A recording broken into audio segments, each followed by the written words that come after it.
Control B here at the Debenham Leisure Centre. My name's Cathy Guthrie and I'm the chairman today.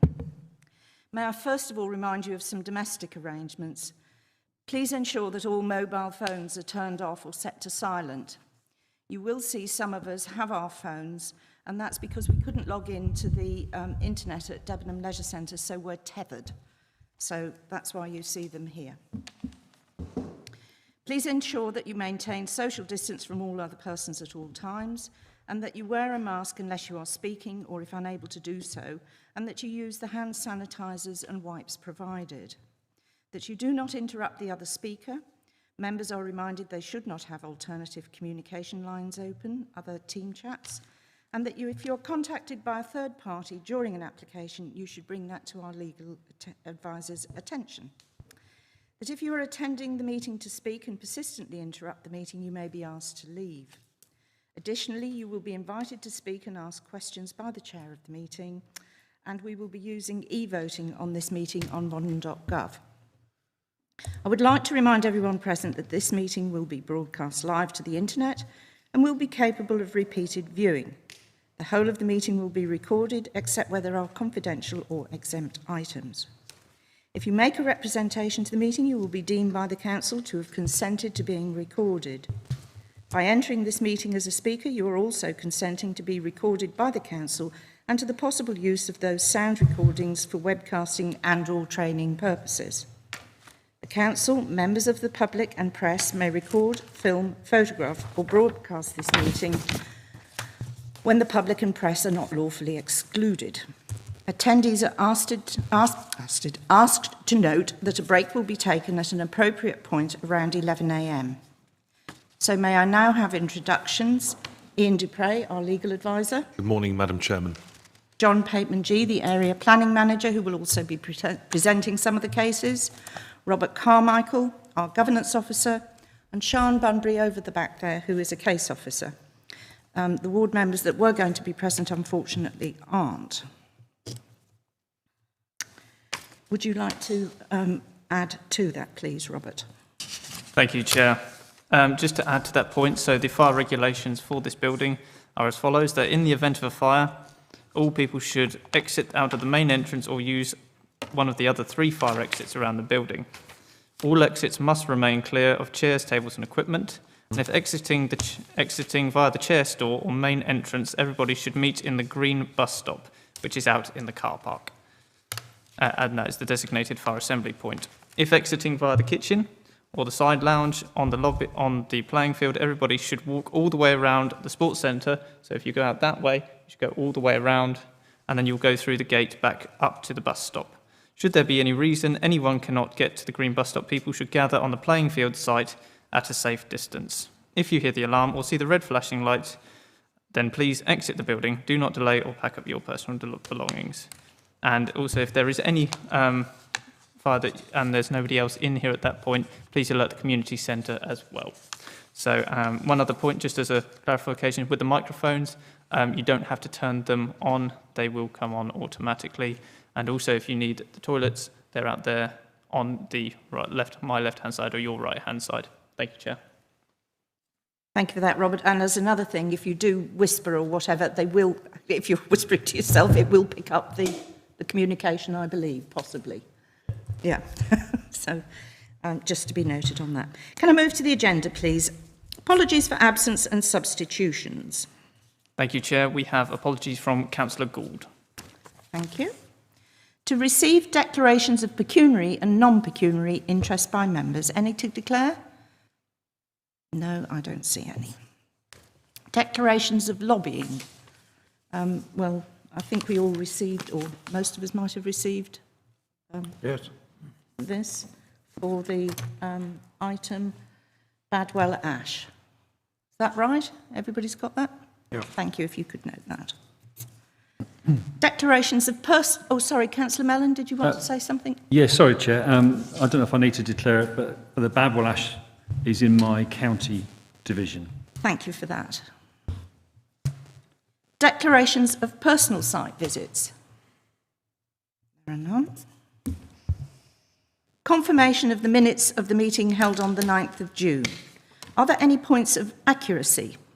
Councillor Stringer. Thank you, Chair. Page 8 and page 9, 10.7 and 10.9, it didn't mention anywhere about the debate about the concerns that the width of the road conditioned in the outline could actually be met. We had considerable debate on that, and it doesn't seem to be in there. Can we look into that and amend that accordingly, Robert, when you review the minutes, please? 1 second, Chair. I'll just have a...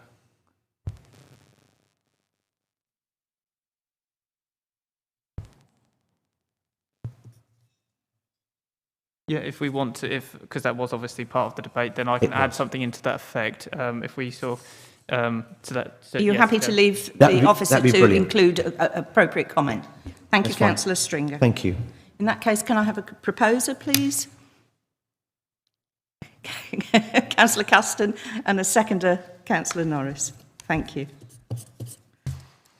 So I believe you will now conduct an electronic vote, if you would, please. Thank you, Chair. I would just get into the system. So this is with, so I'll just edit it so that it's with the amendment as Councillor Stringer said as well.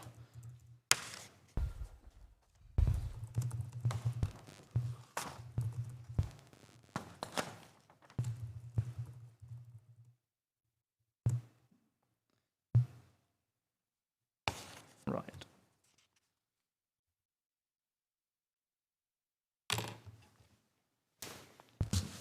There we are. So that's now in. So the vote is now open, members. If you go to the plus sign in the top right-hand corner of your agenda and then go on the subsection on attendance/voting, there the vote will show... Oh, it hasn't started yet on my screen. It will get there in a moment, if you please bear with it.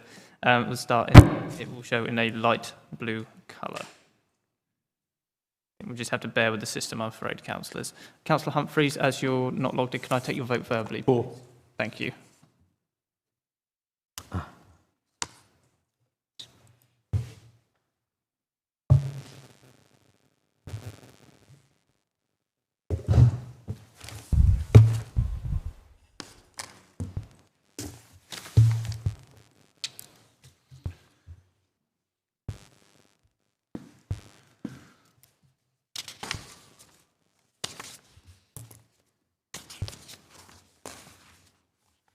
Thank you, Chair. All votes have now been received, and that is a unanimous vote for. Thank you. Thank you for that. To receive notification of petitions in accordance with the Council's petition scheme. None received, Chair. And the schedule of planning applications are as they are presented in the order. So we now start with item 7A, DC 20-05917, land to the south of New Street, Stradbroke. John Pateman-G is going to introduce this, and I leave it over to you, please. Thank you. Thank you.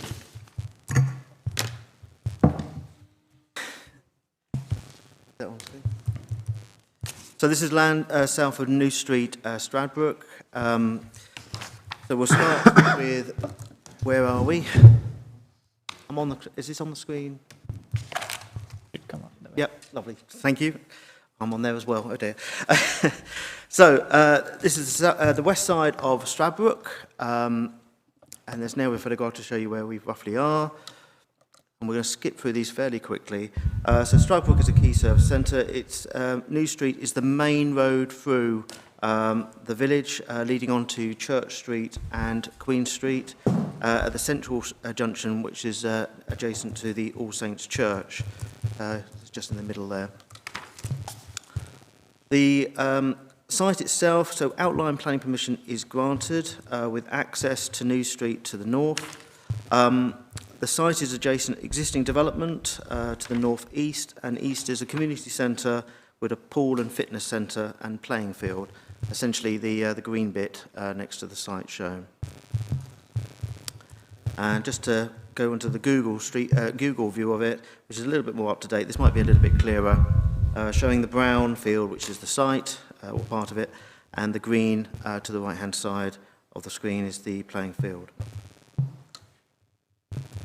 This is the official red line plan, but we are very much dealing with a large open field. The constraints plan, The site itself has none of the normal planning constraints, but there are listed buildings opposite. And just to close in on those, we have Timbers, which is a grade 2 listed building directly opposite to the site.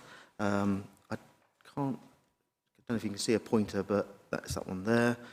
And the site also shows the current settlement boundary in blue, but this is a reserved matters application, so we have moved on from the principle, but we're going to go over all of that in a moment.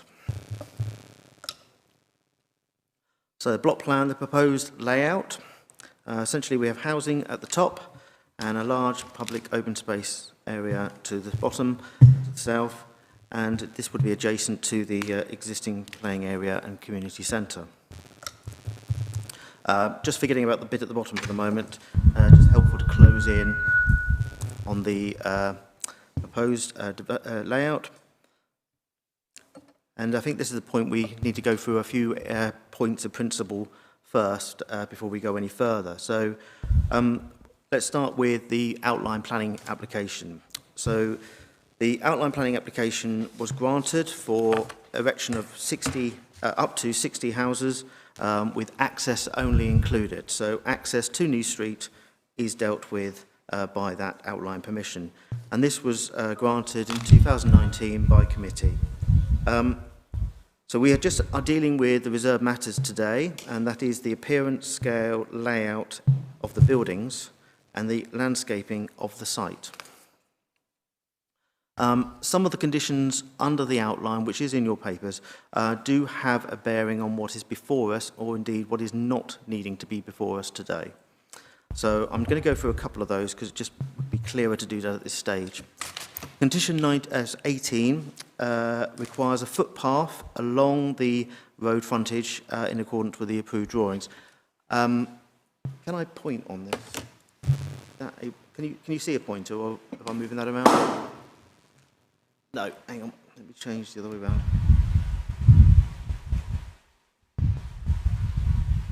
Right, can you see that pointer? Yep. Lovely. So the footpath that's in the outline needing to be part of the provision is actually that one along the front there at the top. So that's already part of the outline, but it's also part of the reserved matters because it's part of this layout. So that's on the top there, and that's dealt with.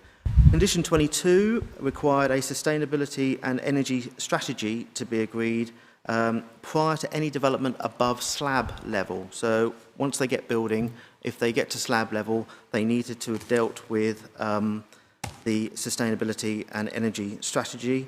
So that is not before us today. I do appreciate members have sought these strategies and schemes prior to commencement or part of reserved matters on other cases. Unfortunately, that isn't the case here, so that it's slightly different in terms of timing, just to bear in mind in the debate later.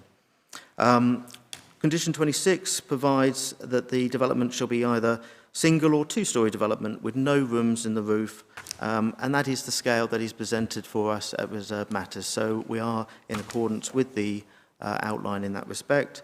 There's no control on market housing mix imposed at the outline, nor with the type of houses. So ultimately, the reserved matters that we do have in front of us has abided by these outline conditions and is fully in compliance with them for the purposes of determining the reserved matters. The outline also included a Section 106 agreement, and in summary, this secured 35% affordable housing, and also included the open space that we just saw at the bottom, the southern side of the site. But the actual layout of the open space is to be agreed with the District Council prior to the first occupation of the dwellings. So there is still an agreement of what goes on that open space area, what it looks like to come. That is a separate matter outside of the matters that we are dealing with today. The agreement required the open space area to be public open space, be maintained in a good condition until it might be transferred to a nominated party prior to the occupation of the 75th house. The nominated party, now that is listed in the 106 agreement to be a residential association, a management company, the parish council, or a private limited company.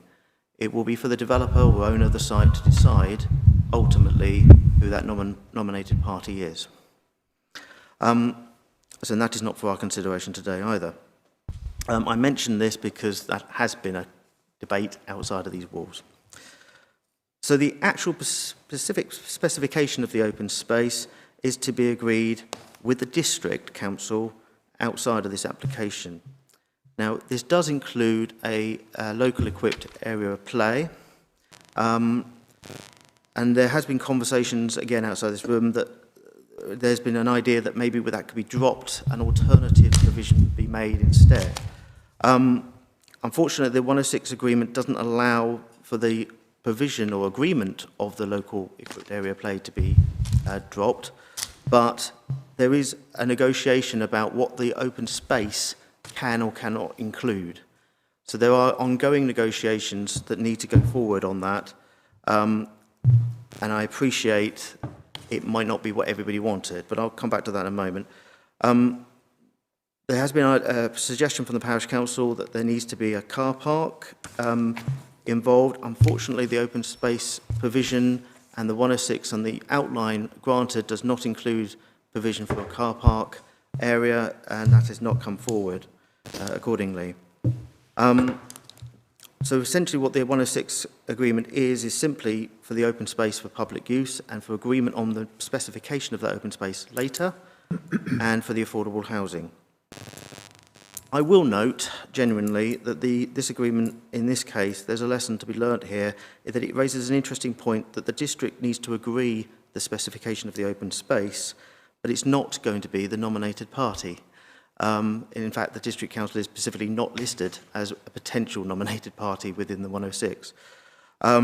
So I would suggest that officers in future, and in this case, when such agreement comes forward in terms of what the specification of the open space involves, should ensure they work with the developer and whoever that nominated party may be. And I suspect it's likely to be the parish council, or anybody else, to ensure a smooth transfer of the land and ensure that the open space specification includes everything that everybody wants.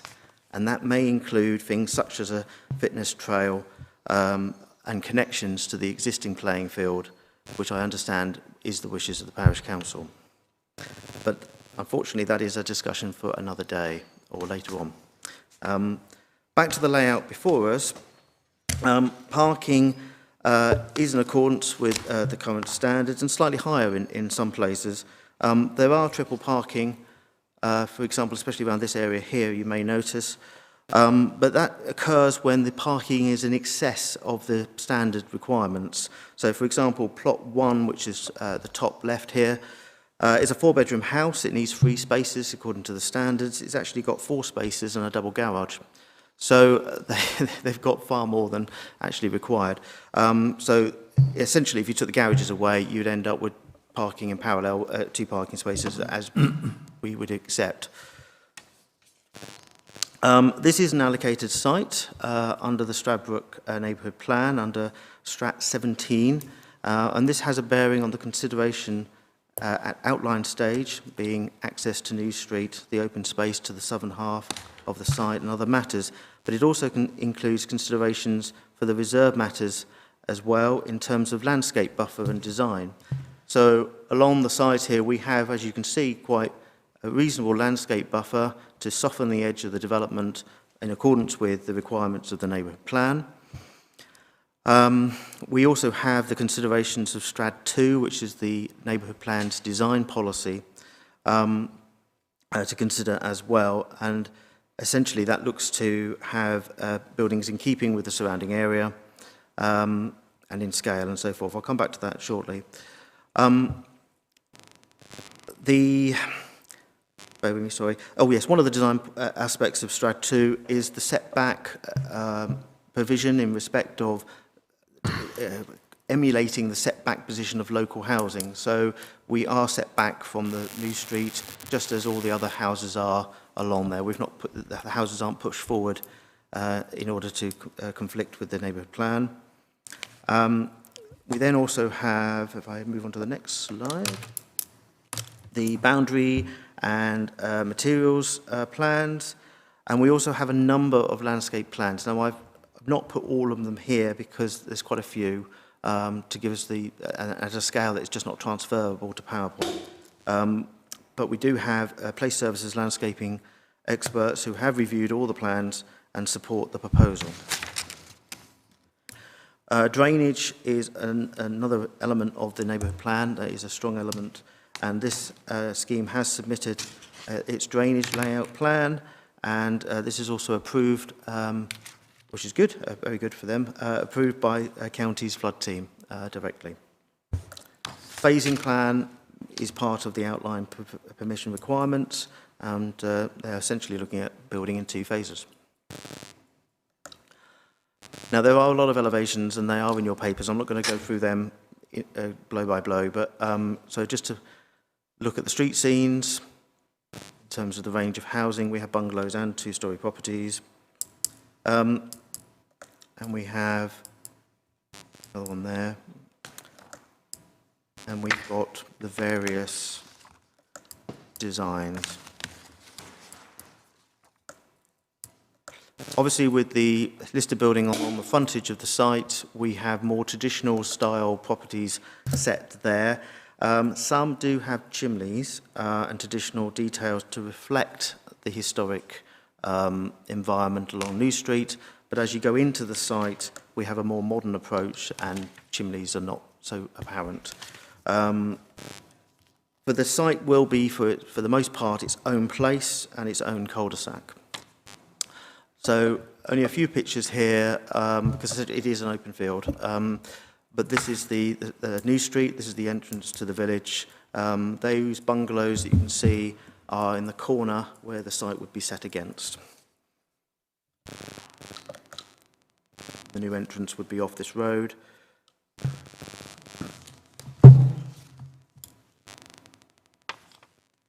And the picture at the bottom there is obviously looking the other way, essentially, and out to the countryside. So you can see how open a field this actually is at this current time.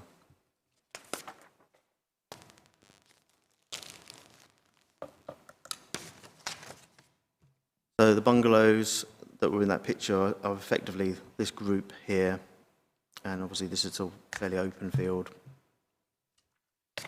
In terms of appearance, scale and layout of just the buildings and the landscaping of the site, the proposal is considered acceptable. The recommendation is approval.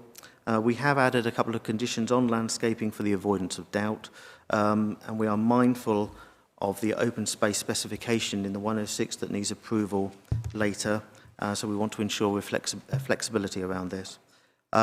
We have included appropriately to include a further biodiversity benefit for owl and swift boxes, while strictly not a reserved matter. Under the duty of all council decisions to ensure the protection of wildlife, we consider this to be an acceptable addition. And on that basis, that's the conclusion at this time. Thank you for that, John. Just one thing while you've got that up there, will Mid-Suffolk be adopting the roadways within this scheme, do we know? So the adoptable road, as I understand it, would be this one here coming through to the junction, the turning head at this point.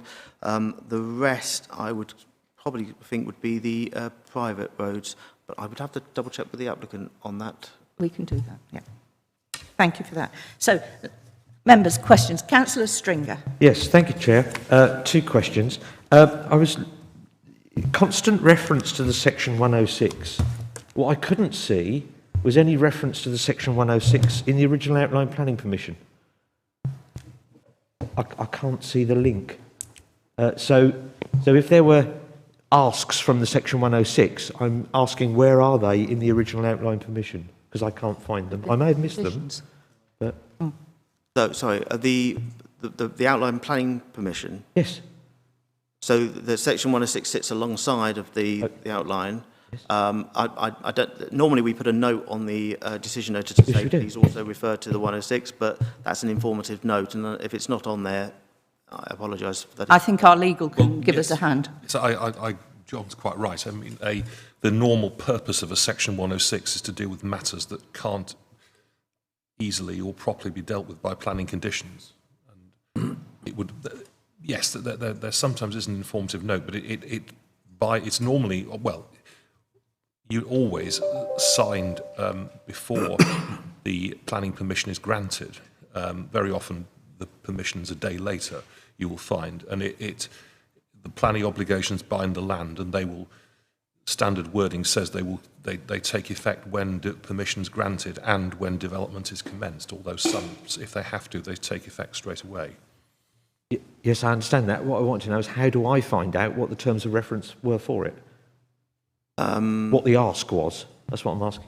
Oh, I see. So, well, this was a committee resolution for the outline, and so the recommendation was, as per the officer report, for the conditions that were put into the 106 agreement, and we also have that section on obligations, and those obligations were for the open space and for the affordable housing.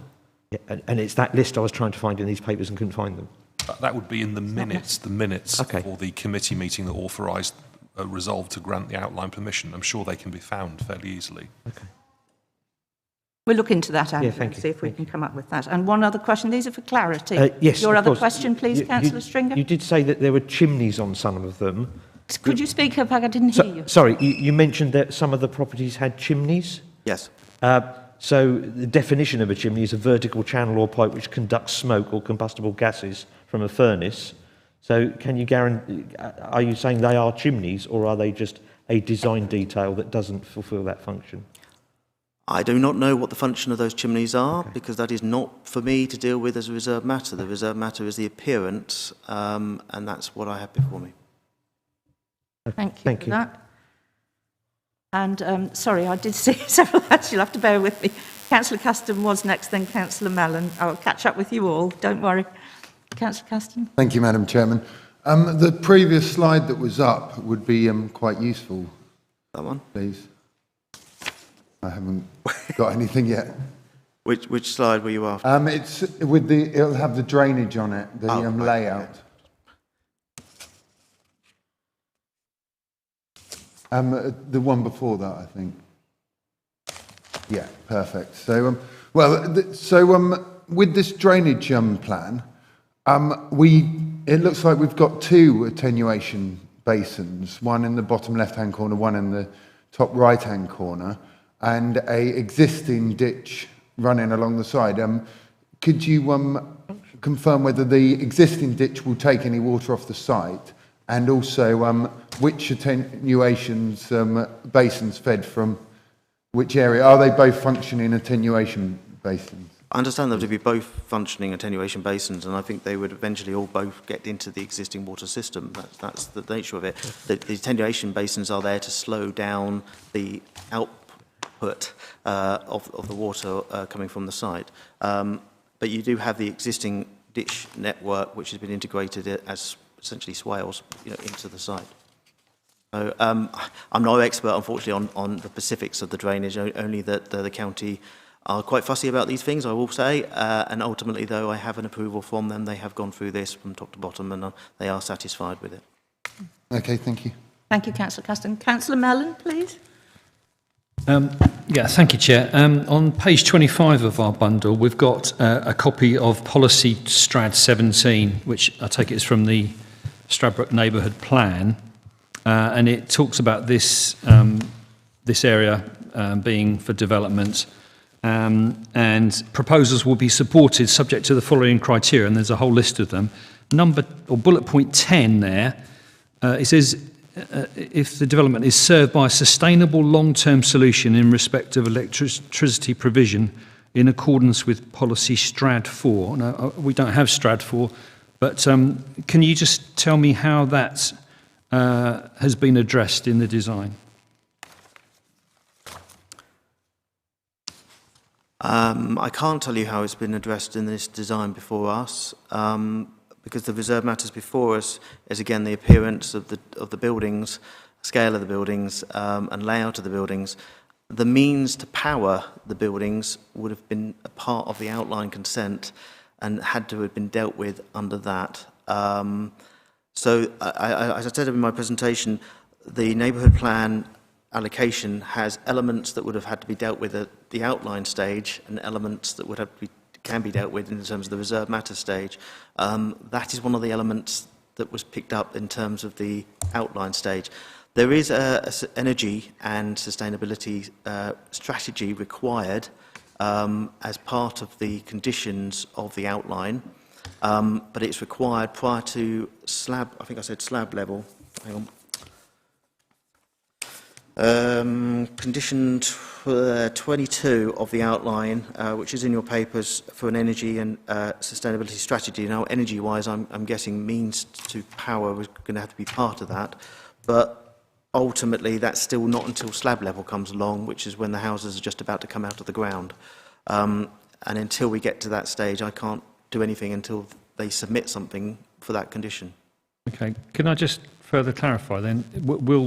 Will that come back to committee, or that would just be decided by an officer? Conditions normally are dealt with by officer delegation. I think it's very difficult that we've got an outline that's already got some of these aspects from it, and we're all curious and investigative. So thank you for your question, but I hope that's answered your queries. Now then, it was either Councillor Norris and then Councillor Warboys. We'll all get there. Councillor Norris. Thank you. Page 20, excuse me, the comments from Strategic Housing in their last paragraph, middle of the page there, going down slightly, they state there does not appear to be a layout plan that shows where the affordable units are located on the site. We would like clarification on this point. The affordable housing should be tenure blind and located across the site so that they are integrated and not in one cluster. I can't see any response to that anywhere in the papers. And just before you go on, if we wait, is there a second question? Oh yeah, well, can we wait for the first one? Yeah, it's more of a comment. The second question. Yeah, okay. It's just I was going to say I think we've had those in quite a lot of our committees. That I think generally it depends on how many affordables there are as to where they're positioned, and you know, I think we have to look at how many houses we've got and so on. Fine. So this plan is actually quite useful in that I believe, and I do apologise if I have got this wrong because I'm not the case officer, but is it in colour on? Yeah, it is. So the green and blue coloured dots are the affordable housing at that end of the site. That's how I understand it to be. If I'm incorrect, please let the agent here to correct me, but I believe they are in that cluster there. And your second comment is? My second is more of a comment. Page 28. Well, if it's a comment, can you keep it to the debate? Rather than, it's a question now for clarity we want. Well, yeah, okay. It was more, it depends how you classify it. If I just explain, 7.1... Well, is it a question or is it a comment? We need to know. We're on to it's a question then. Okay. All right. Okay, so 7.1, paragraph at the top of the page, the penultimate sentence reads, the latter requirement is not met with 16% of the 25 one and two bed units comprising one beds, but, and then there's no qualification to that. So what does that mean? What page were you on, Councillor? 28. 28.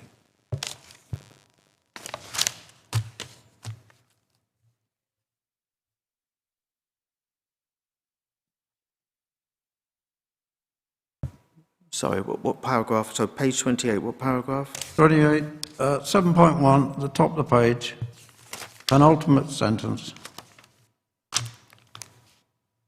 Isn't finished. Oh yes, you're quite right. So not the last sentence, but the one before. That's required. Not been. I apologise for that error in the report. I don't know what that was supposed to say. But so we don't know what exactly that is saying, effectively, then. The last requirement is not. I do wonder if it's a case of just taking the word "but" out of it and putting a full stop at the end. Yeah. Essentially, there is a conflict, and it has been identified in terms of the housing mix provision versus what is proposed. Although my caveat to that is we didn't control market mix with regard to the outline. So this is where we are, and unfortunately that is the conflict that we have to look at. Thank you. Councillor Warboys, please. Thank you. Yeah, thank you, Chairman. I think my question's been answered regarding the energy strategy, that it's partially covered by the initial planning applications.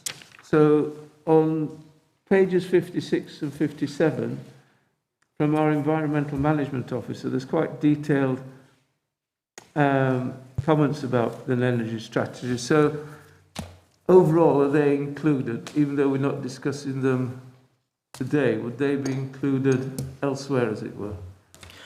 So just to clarify, obviously we still have the energy and sustainability strategy to come forward, and that will involve energy as a condition.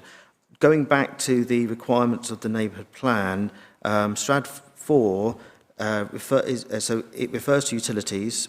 So that the section on Strad 17 that refers back to electricity refers to Strad 4. Strad 4, am I saying it right? Strad 4 is a utilities provision, and it's got three elements to it. There's surface water, there's foul water as well, but then there's electricity network. And for this it says, this means demonstrating that connection to the network represents a sustainable long-term solution to serve the development without materially increasing the likelihood of power outages to Stradbroke Village. In terms of the planning aspects of that, I can't deal with that in the reserved matters before us. That would have needed to be dealt with as part of the outline for the principle of that number of houses to be placed here in the first place, and whether or not adequate infrastructure is available and demonstrationally available to serve that development. What we're dealing with is the reserved matters of what the houses look like and so on.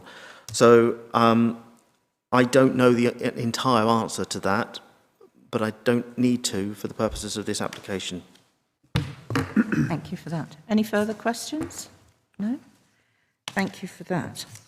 We now move on to public speakers, and we have Odile Walden for the Parish Council representative. If you'd like to come here, my colleague will give you your 3 minutes. Thank you.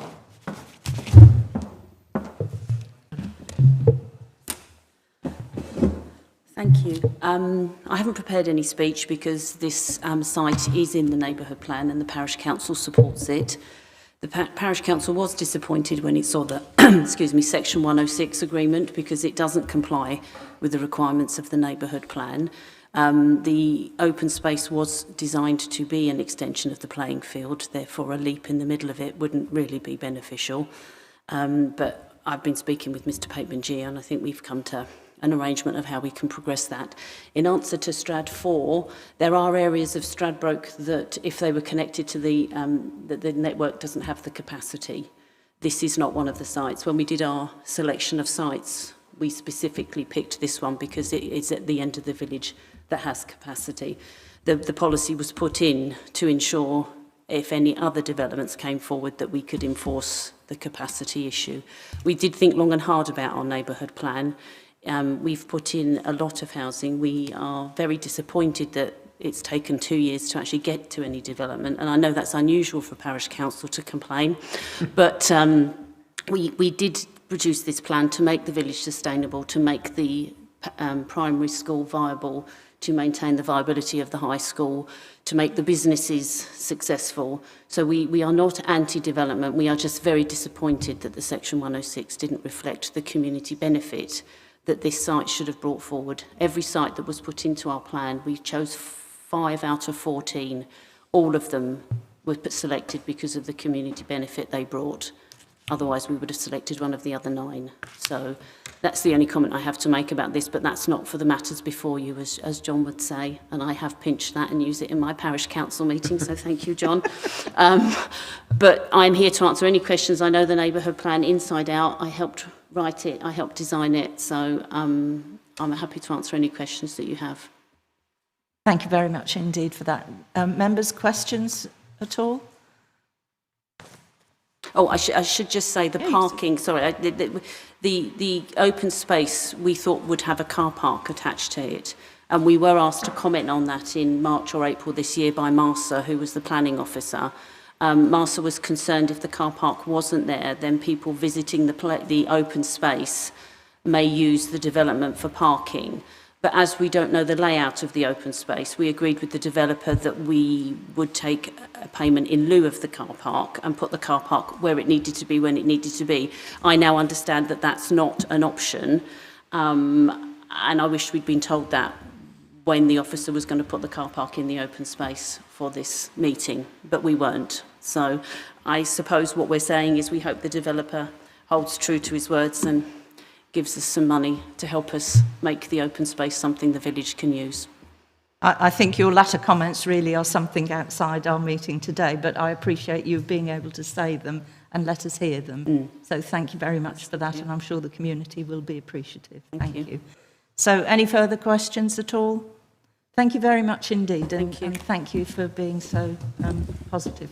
Thank you.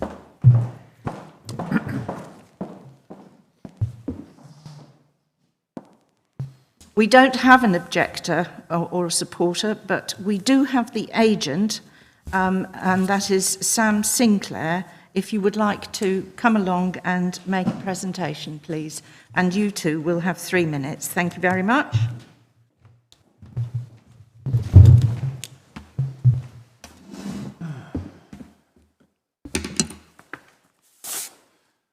Thank you.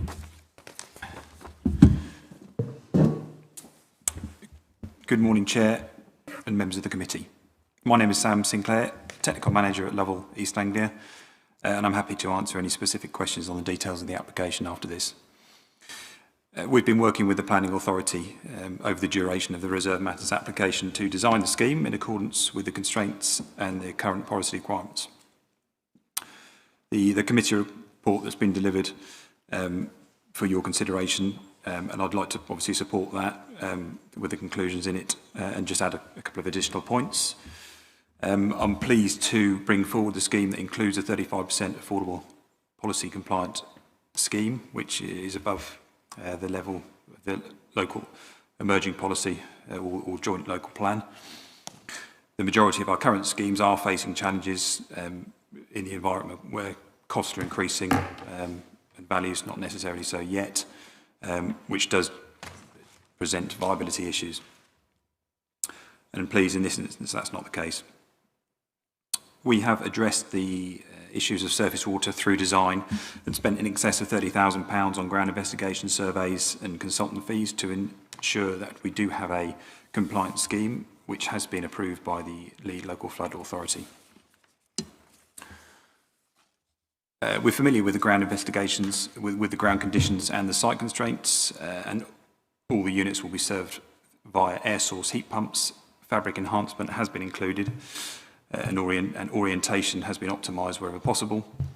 We are looking to include electric vehicle charging infrastructure, and for this, as we are doing for our other developments. We have worked closely with the Parish Council, who are keen to see the scheme come forward, forming part of their local plan. And in this case, our other sites in Mid-Suffolk, we've progressed with the development shortly after the planning approval.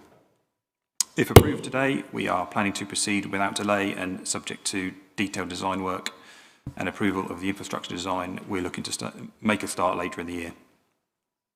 So we're keen for the project to move forward and hopefully be able to support the officer's recommendation. But happy to take any questions. Thank you for that. As you were reading, I was writing out one of my when do you hope to proceed, should we approve this, but you clearly gave us the information there. Councillor Humphreys, a question. Madam Chair, thank you. Just two questions, if I may. First question is, on the boundary, the landscaping seems a little bit sparse. It doesn't say it in the papers, but looking at the diagrams and the layout, it looks pretty sparse on the southern boundary, which goes out to the countryside. Is that just illustrative? Or is there a plan to plant more trees or hedgerows to break that boundary down a little bit? It's a little bit harsh. I'm not sure all the full landscape plans were in the presentation, They're not, John. no. Okay. My apologies. The problem with the landscaping plans is they are quite detailed, and as soon as you transfer them onto a PowerPoint, it becomes this sort of fizzy mess. But there is a lot more than meets the eye. This is very much open, broad brush in respect to what is shown on here. Unfortunately, that's the best plan I've got. The other thing, of course, is that there is landscaping in terms of the southern part, but the open space element then drops below that. So I'll just go back one more. So the specification of the open space area hasn't been agreed entirely because it's part of the 106 agreement.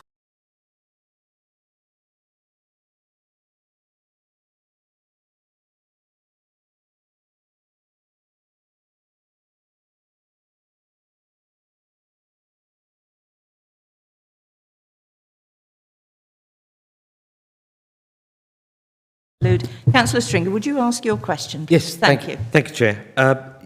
Given we've got this curious condition that for energy conservation and ecological ways of design will kick in at slab level, given the orientation of a slab is actually the biggest predeterminator of the energy use of a building, that presents a challenge. But looking at the overall plan, out of the 40/50 blocks of roofs here, there are only 7 that don't present the best roof form for putting PV panels on or passive solar gain. Is there a reason, however, that 3 of those blocks out of the 7 are the affordable housing blocks? Could it not have been designed that the affordable houses could have had the ability to have PV panels in the future? They do, because they're the south-facing units. The affordable housing run across the boundary at the bottom. They're also the ones at the right-hand side as well? They do. Yes, and 3 of those blocks, their roofs don't face south. And there are 3 of the 7 only blocks on that site that don't face south. What I'm asking is, could there not have been a way to design that where all of the affordable houses, or a smaller proportion of the affordable houses' roofs, didn't face south? Given that there's a greater likelihood that those in affordable housing may fall into fuel poverty. It's a possibility, but it doesn't. It's not totally precluded if they're not south facing. They can't have PV panels. It just makes them less efficient. Marginally. Can we not have a debate? Fine. Just you've had the answer to your question. Thank you. Now, who was next? Councillor Caston, thank you. Thank you very much. Yes, could I ask why the reason for the 2 attenuation basins, and also whether they will hold water for long periods of time? This is from a safety point of view. Will they contain water for periods of time? And are the measures to stop children from getting in them? They're very close to the houses. Yeah, firstly, they will for a period of time. But they are designed to drain. They fall to the parcel in the northeast, and then an outfall into the existing through those houses into the existing system. And there is protective measures around them. We usually have a knee rail or a guardrail around them. Thank you. Thank you very much, Councillor Mellon. Yeah, thank you, Chair. You mentioned earlier about the orientation of the houses being, fortuitous or designed in. Have your design, has that taken account of or designed in passive solar gain by the use of appropriate overhangs and that sort of thing, or is it simply south-facing glass, which obviously has a risk of overheating? It will do in the future. That is still the next step in the design process, going from here. Thank you. Any further questions? Thank you very much indeed. If you'd like to return to your seat. We now have Rob, who's going to read the ward members' presentation. Thank you. Thank you, Chair. So this is from Councillor Julie Flatman, who can't be here this morning. So apologies for not being with you today. I have a previous council commitment with the Health Scrutiny Committee, the Suffolk County Council. Firstly, I'd like to say we were all very happy with this development. Unfortunately, there seems to have been a slight error along the way. I'm very disappointed that the landowner's wish was not transferred to the Section 106 agreement and also that it does not reflect the neighbourhood plan. I'm sure the committee will listen with interest and ask what can be salvaged for a community that embraces development and wants to provide housing for all needs. Stradbroke Parish Clerk Odell Vladden will be able to answer any questions. Councillor Julie Flatman. I think that was written before her understanding of the Section 106 arrangements, and I'm sure she's been in contact with the Parish Council, and the Parish Council clearly gave their views. So thank you to that. And of course, Councillor Flatman isn't here to pass further comment, so we thank her for the input there. So we now open up for debate. Madam Chairman, sorry, if yes, please. Any help? I've found the minutes of the meeting of the B committee in April 2019, and if I was mindful, Councillor Stringer had asked a question about that. Yes, that would be helpful to just embellish the response that we need. If you would just give us a briefly. I'm trying to read my screen without causing problems for the IT. But can you move your desk back a bit? Is it all right if I just... Yeah, it's because we've got no one there. Without doing this. Just press it if you would, that would be so kind. Thank you. I'm just opening it. I put them in folder so they're easily accessible. It's now my laptop is having to open it again, which is causing a slight problem. So this was Mid-Suffolk Development Control B Committee, 24th of April 2019. And the minutes record for this item, it's in the middle of quite a long meeting. Minute 117, it stated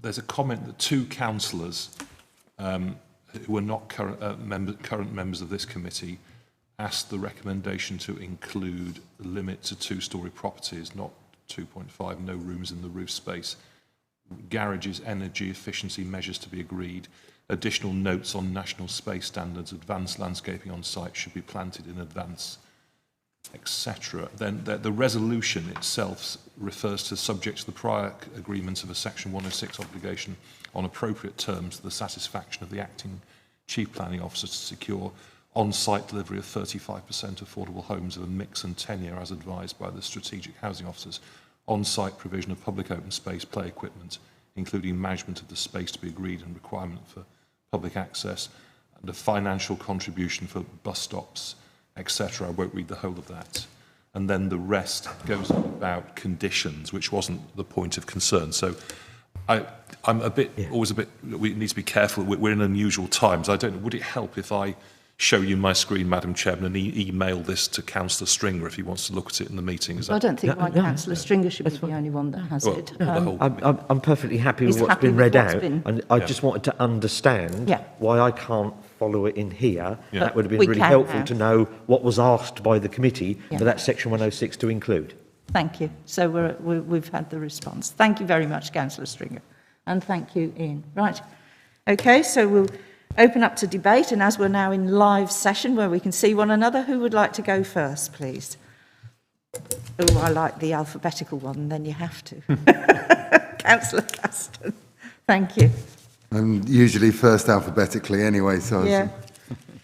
I like this design. This Section 106, I understand that this is not something that we're looking at today, but it is a shame that we're in that position with it.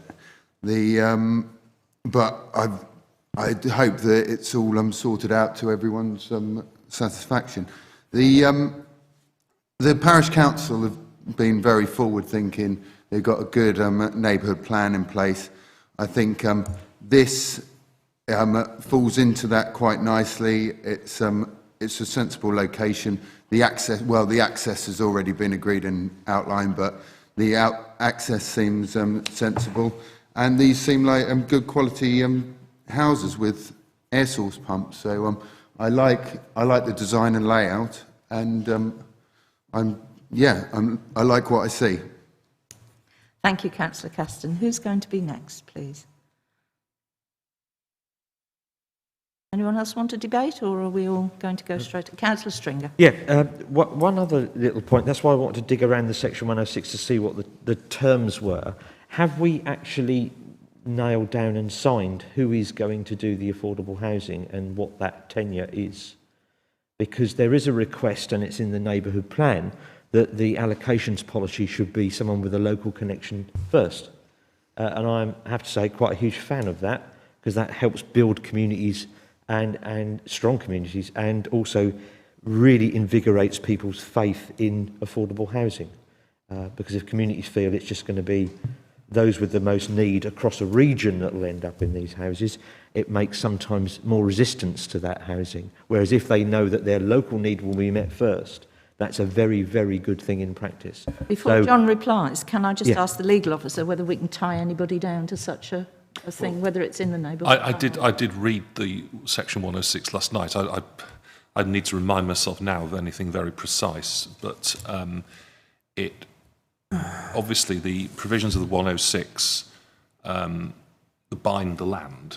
But yes, I mean, I think John Pateman-G has explained that if we're limited at this stage to the reserved matters, which are, as members of this committee will well know, layout, access has already been dealt with, layout, scale, appearance, landscaping, if not already dealt with at outline stage. But if you want me to advise on what the 106 says precisely about local connection, I will just need to look it up. I can do that fairly quickly. Would that be helpful? I mean, given how vague this is, and I can't believe it's ended up with a minute like that in the first, I can't change that. Can we not just put an informative note that if that hasn't been signed, that's exactly what I've written, that we could put an informative, that we would actually support that local housing allocation first. Yeah. Thank you, Chair. I think that would be most appropriate. Apart from that, I have a few niggles with the plan, but it's probably in that bucket that's normally not bad enough to refuse. So with that, I will be brief. Thank you, Chair. Thank you for that. Councillor Humphreys. Madam Chair, thank you. Just looking at the reserved matters and what we're actually here to vote on, again, I agree with you. This is a fairly good plan. It's within the neighbourhood plan as well. It seems there's really good coordination and communication between the parish and also Mid-Suffolk District Council, which is refreshing. And I see no reason to refuse what we see in front of us. Thank you. Thank you for that. Anyone else wish to speak? Councillor Norris. Well, thank you, Madam Chairman. Like Councillor Humphreys, I can't see any reason really to refuse this application. I would just comment again on the affordable housing. I think it might have been better if they had been more integrated into the layout, but overall, I will be supporting this application. Thank you. Thank you, Councillor Norris. And Councillor Warboys, thank you. Just to sort of follow up, I think it is a good scheme. It's good to see how the neighbourhood plan has been an important part of bringing this scheme forward. I just am a little bit uncomfortable at the fact that the energy strategy has been sort of excluded at this stage. I think it does have a lot of implications for appearance and layout and the materials that would be used to minimise the environmental impact.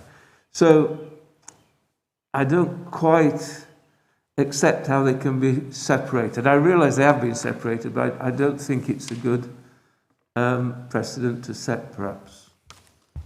That's my concern. Thank you for that. Mr. Pateman-G, Madam Chair. I think. Yes, John.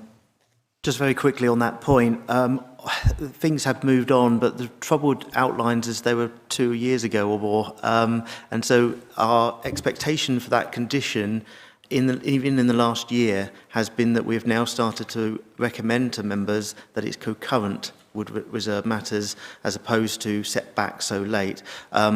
It's a learning lesson, but unfortunately we've still got other conditions that were written in a different format several years ago that are still relevant now, and this unfortunately is one of those.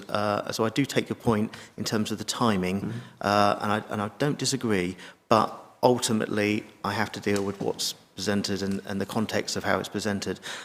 In future, we are trying very much to make sure that those similar policies, similar conditions are concurrent with reserve matters for the very reasons you pointed out. Thank you for that. Thank you. Thank you. Councillor Mellon, do you want to say anything or not? No? Thank you. Right then, we've all had a say. I would just comment that I really would rather like to say I'm very pleased with what I see and definitely not say I can't see a reason for refusing it. I think we should be positive about these planning applications and say I like what we see. And thank you to the Parish Council and to everybody and to the debate from everybody. And I too will be supporting this. So I think we've had sufficient debate. Yes, Councillor Caston, I was just going to say I need a proposal. Thank you very much, Madam Chairman. I will say that in debate, we talked about where the affordable housing is, and I think on this plan, it's in an absolute prime position on this site. I think it's a really good place. I hate to see it tucked in a corner tucked away, but it's not on this one. It's right by the open space, which is really good to see. But yes, I'd like to propose that this be approved. Thank you. Do I have a seconder, please? Councillor Mellon. Yes, happy to second, Chair. Thank you very much indeed. And Robert, if you'd like to make the vote available for us. Thank you, Chair. Just to check, is that to include the additional informative note that was discussed earlier? Oh, definitely, the informative note. Councillor Caston, yes. Informative note that we would support local contractors. And yes, yes. Workforce, I think, yes. Thank you. Right, if you bear with me 2 moments, Chair, I'll just add that into the vote. Thank you very much. Not quite. Or saying those that live.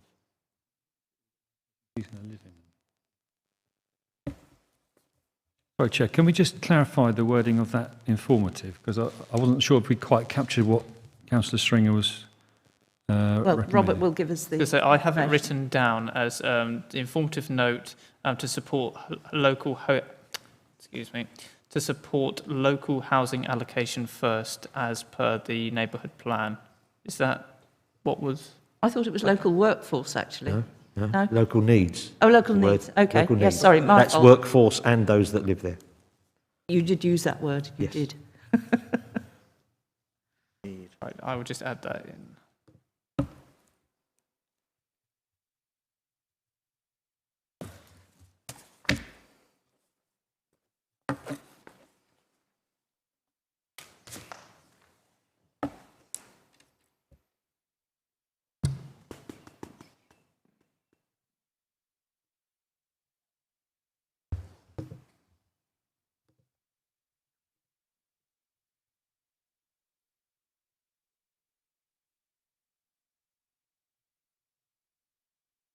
So I've added it in to read as informative note to support local housing allocation first as per the neighbourhood plan. Is that acceptable? Yeah, and also... Well, I should just ask the person who wanted the proposal. Councillor Stringer, is that how you... That's fine. That? Yeah, that's fine. Okay. Thank you. So, Chair, I will now open up the vote. Again, I would ask members to bear with as we are running on a lower connection today. So it should be starting momentarily. So if members could go to the plus sign in the top right-hand corner of their agenda and go on the subsection on voting/attendance, and there the vote will be shown in a light blue colour. Oh. Councillor Humphreys, can I take your vote, please? 4. Thank you.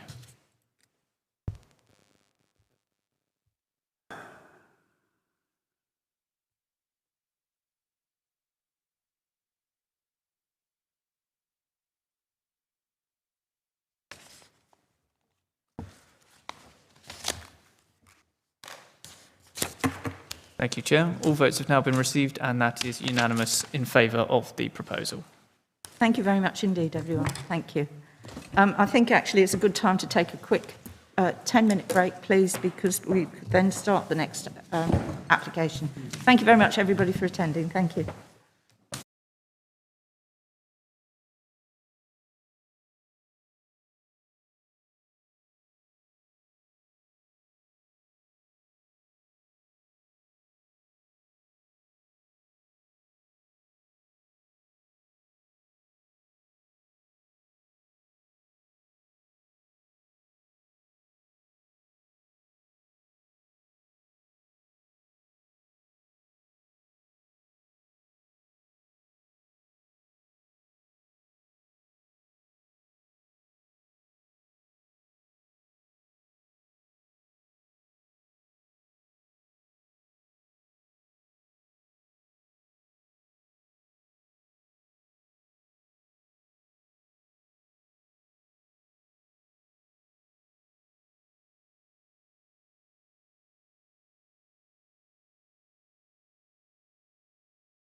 Hello and everybody, welcome back. We now move on to the next application, DC 20-04785, north of the Broadway, Badwell Ash, and the case officer Sean Bunbury will introduce the application if you would please. Thank you.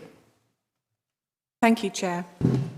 The planning application before us is a reserved matters application following the approval of an outline application in 2018, reference DC/18/02577. The current application is the reserved matters dealing with appearance, landscaping, layout and scale, and has also included details of two conditions, condition number 9 relating to surface water drainage and condition 15 which has also covered landscaping. And just as a point of reference, the outline permission was granted at a time when we didn't have a 5-year housing land supply.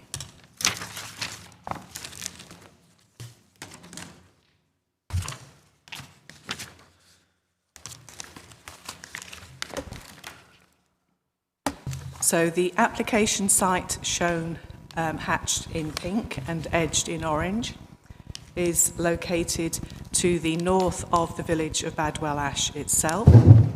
This road here is called the Broadway, hence the application site is described as north of the Broadway, and this is the street which leads north to Walsham Le Willows. On this aerial photograph here, you can see the start of some housing development, which is either just started under construction in the case of this site here, where the access has been put in, and the dwellings here are mostly nearing completion and some are actually occupied. And I have got plans later just to show as an indication of how that development relates to the application site before us. So a slightly wider context, and the application before us today includes a link through this other associated, the adjacent residential development down to Back Lane and into the centre of Badwell Ash, where there is the pub and the village shop and the post office, etc. So there is that footpath link from the site through and down to the centre of the village. This purely shows the red line boundaries of the application site. And the constraints map show that it's outside the flood zone area. It's outside the settlement boundary, which is why I mentioned the status of the 5-year housing land supply when the outline was granted. But the site is now allocated in the draft joint local plan. And as you can see, there aren't any nearby listed buildings. The nearest is quite a distance away in the street. So this shows the development opposite the application site, just to give you an idea of the pattern of the development that is approved or underway opposite the application site on land to the south of Broadway. So this is the site layout of the development. You can see the access as a single access point, which was actually approved as part of the outline application. So the access and the visibility displays were approved at the outline stage. So there's a main access road in, which then spurs off to paved roadways. And in this part here, there's a private drive. The attenuation basin is located to the west of the site on the lowest part of in terms of the topography of the site. As you come in, there's then a paved footpath which leads around the edge of the site in through the development. There's paving footpaths either side of this main access road, paving across a footpath across the open space, and also then there's an informal footway which leads across the road frontage and then down with the links to the centre of the village. The dwellings are mainly two-storey. This is possibly a bit difficult to see, but the brown shading is the two-storey element. The orange is 1.5 stories, which provides some linkage in some of the designs and sort of wing, if you like, to some of these larger properties at 1.5 stories. And at the back of the site, we have a group of single-storey bungalows. In terms of the affordable housing, it's these plots here and up the side here. So again, fronting the open space as in the previous scheme that we've considered this morning. These two houses here are open market housing. And then the affordables continue along in terms of some single-storey properties, including 2 one-bedroom bungalows, and then it leads on into the remainder of the development.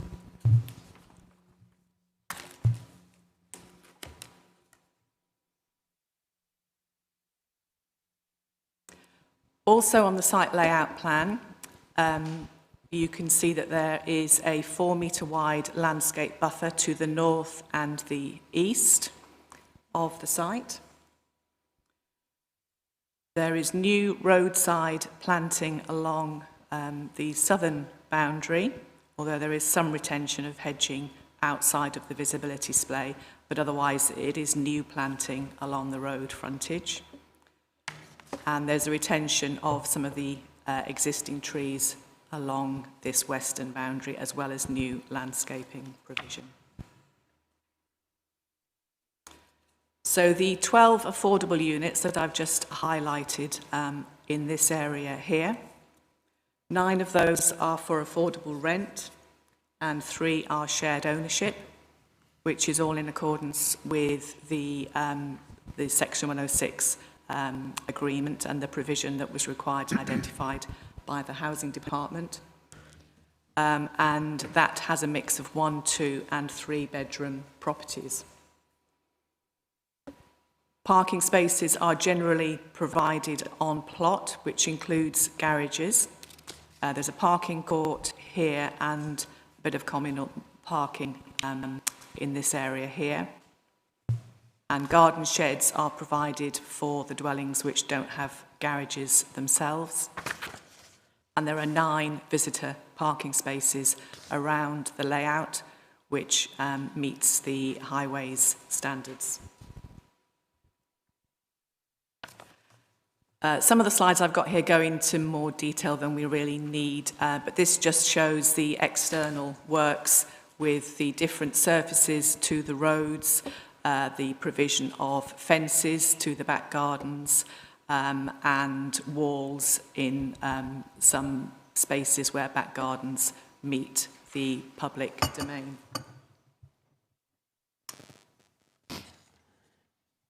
This colourful plan just indicates the range of materials that we've got on the plots, which is a range of brickwork or render or some boarding to the dwellings. There's plinths and coins and brickwork detail, and the roofs are either red or black pantiles or slate. So in a bit more detail, the landscape proposals, again, it's too small for us to see in detail, but you can see that landscape buffer around the field edges of the site. And there is a hierarchy of planting. The boundary, the field boundaries, and there's native planting proposed in that sort of location with trees such as oak, field maple, silver birch and hornbeam. And then along the frontage and the road side where you've got what's called avenue or street trees, those are smaller, so you've got things like small-leaved lime, grey alder and hazel. And then within the gardens, you've got more appropriate smaller trees such as cherries, etc., and ornamental trees. And this plan again also shows the position of the sheds in the gardens.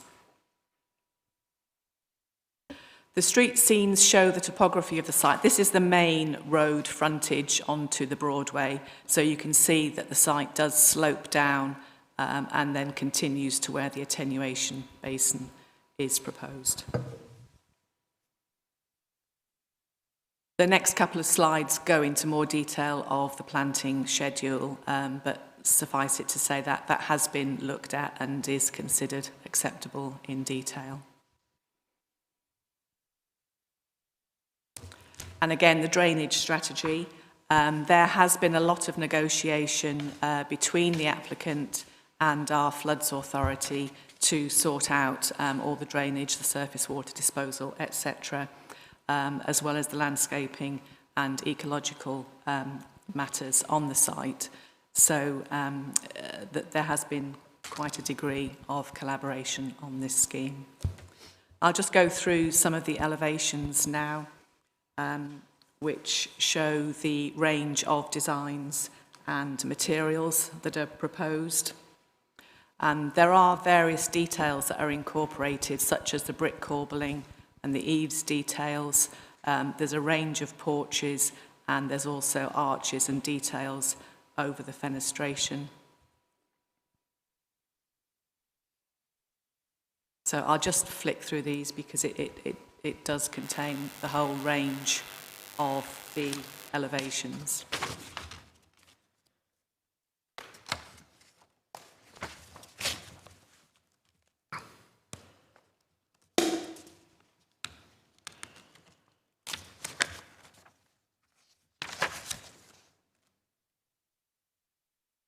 So you can see there's also, apart from the brickwork, there are some elements of rendered features with the sort of drip moulding and the pentis boards and the barge boards. So they've and the proportions of the gables. So they've picked up various elements of the Suffolk vernacular on the overall development.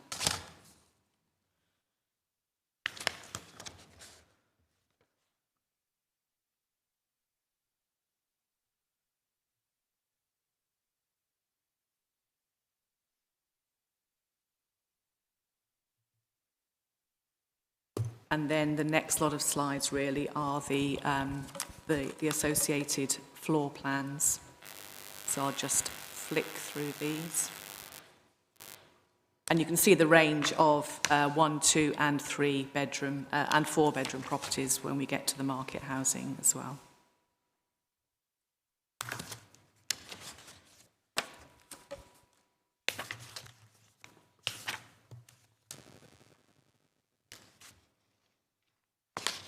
Single garaging and double garaging proposed, which meets the standards for parking provision. And one of the garages proposed to be given over as a sales centre to start off with. And we have details of the walls and garden fences, etc. Then a few photographs just to introduce the site to you. So this is the road up towards Walsham Le Willows, and this is the junction up to the Broadway. So the application site lies here. As you can see, it's really just an open field with some roadside vegetation, and at the back of the site there are some newly planted trees and more established trees that run along behind the site. This is looking from the street across the application site. So this field here is the application site, and the roofs here are of those dwellings that are under construction south of the Broadway. The access point here is recently put in to serve the corner plot south of the Broadway, and then here you can see the houses that have recently been completed, and the application site is behind this hedge. Again, dwellings opposite the site, just showing you the character of those, including two-storey and single-storey. And looking this side here is the application site. And just to reinforce that it's basically an open field at the moment with some roadside hedging and trees, and that's looking down to where the attenuation basin is proposed, and that white van is on the road to Walsham the Willows.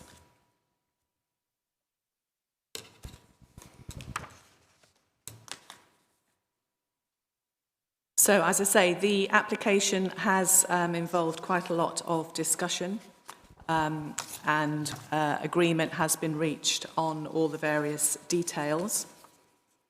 The recommendation is to approve the reserved matters. There are a number of outstanding matters relating to the outline application and the conditions which still need to be met. But we have also suggested that a construction ecological management plan and biodiversity enhancement strategy should be incorporated, as well as provision of the fire hydrants as requested now that the layout has been established. So the recommendation is in your papers to approve. Thank you, Chair. Thank you for that. Just before I ask members for questions, can you just put up that photograph where you show the entrance and there's houses opposite with a tree and there's a tree on the entrance? That one. What's happening to that tree? And is it a what sort of tree? I'm afraid that is in the visibility display. Has that got to come out? Is that what that you're saying? That would come out. I'm afraid that's in the visibility display. The access is roughly in this location here, but there is new tree planting shown behind. Some of the hedge in this frontage of the site can be retained because it's outside the visibility display. And what's the entrance to the right then? What's that? There. That's just an existing field entrance, but that will be blocked off. Blocked off and incorporated. And then more planting. Yeah. Right. Okay. Thank you for that. Members, would you like questions at all? Councillor Humphreys, then Councillor Caston. Madam Chair, thank you. It's just a question reference the Badwell Ash Parish Council, who said that they would be withholding approval until the matters that are listed on page 121 have been resolved. Can you confirm that the conditions within the recommendation have satisfied their issues? There's a condition proposed for the fire hydrants, and which also was one of building theirs. regulation 4. Well, building regulations would be covered by the building regulations. Okay. That relates to access, so we haven't really got powers to include that anyway. Thank you. And Councillor Caston, thank you.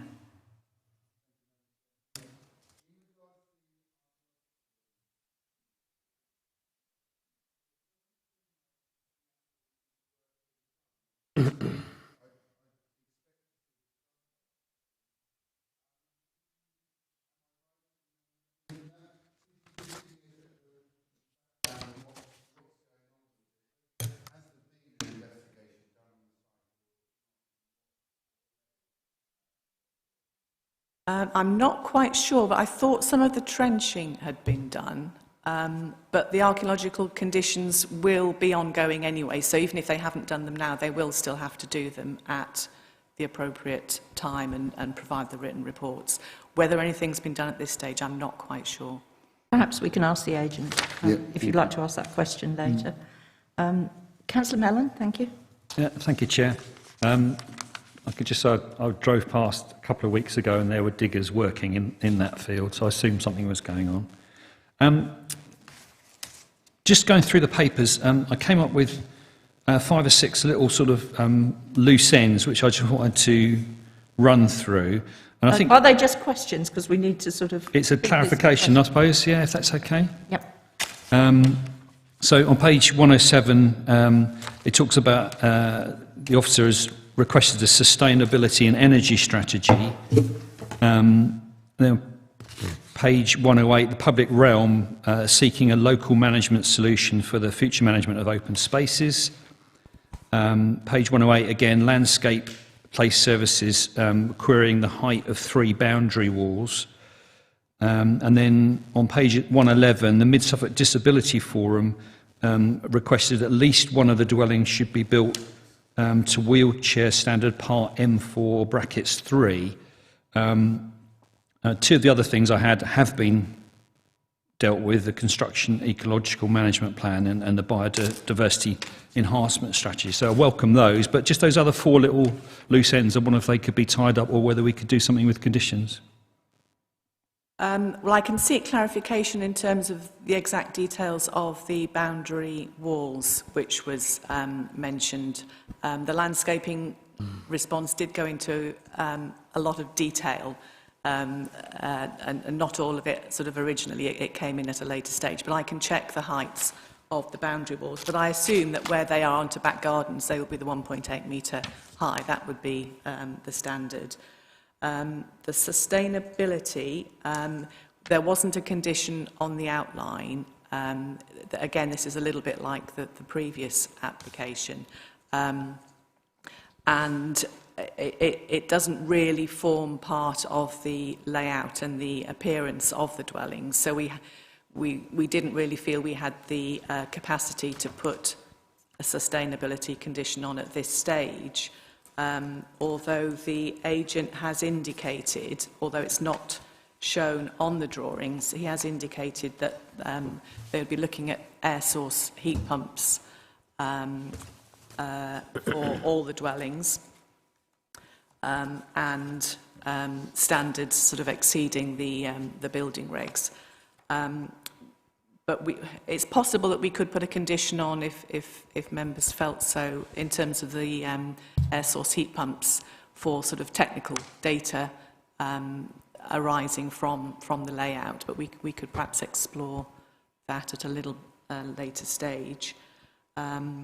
Building regs and wheelchair access, that's not really covered by planning, but that would be covered by the building regs. And I think there are some properties that are wheelchair accessible. Does that cover all the points? I think we can ask the agent for sort of more clarity on that again, if that's okay with you, Councillor Mellon.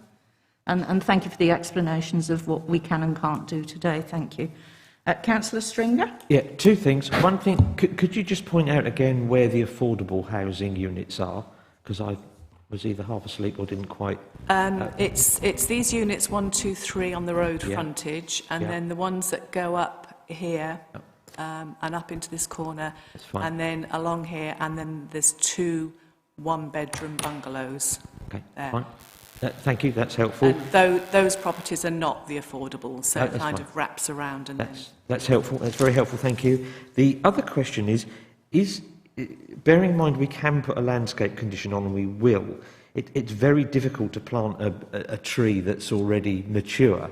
Is there absolutely no way we can preserve that existing quite substantial tree that's on that site?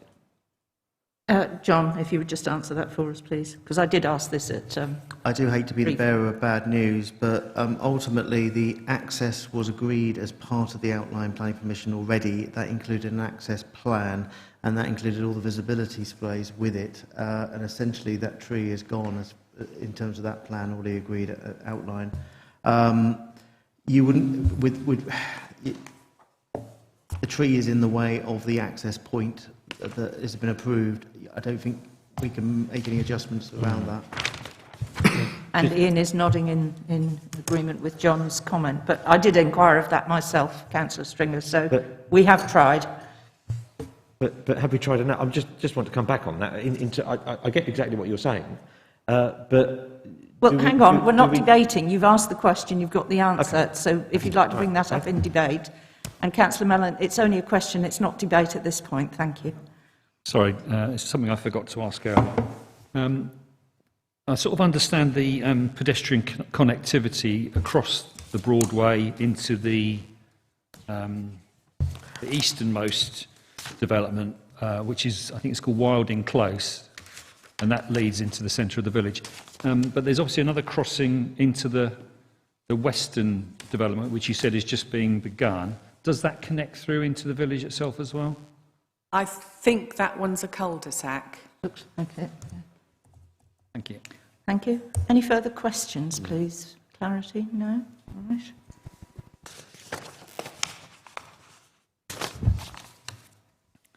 So we don't have a representative from the parish, an objector or a supporter, so I'll now ask the applicant, which is Chris Smith, if you'd like to come forward. And if you give your presentation, and then members may have the questions that you might have heard already, but we can ask you those as well. But your presentation, if you would, in your 3 minutes, please.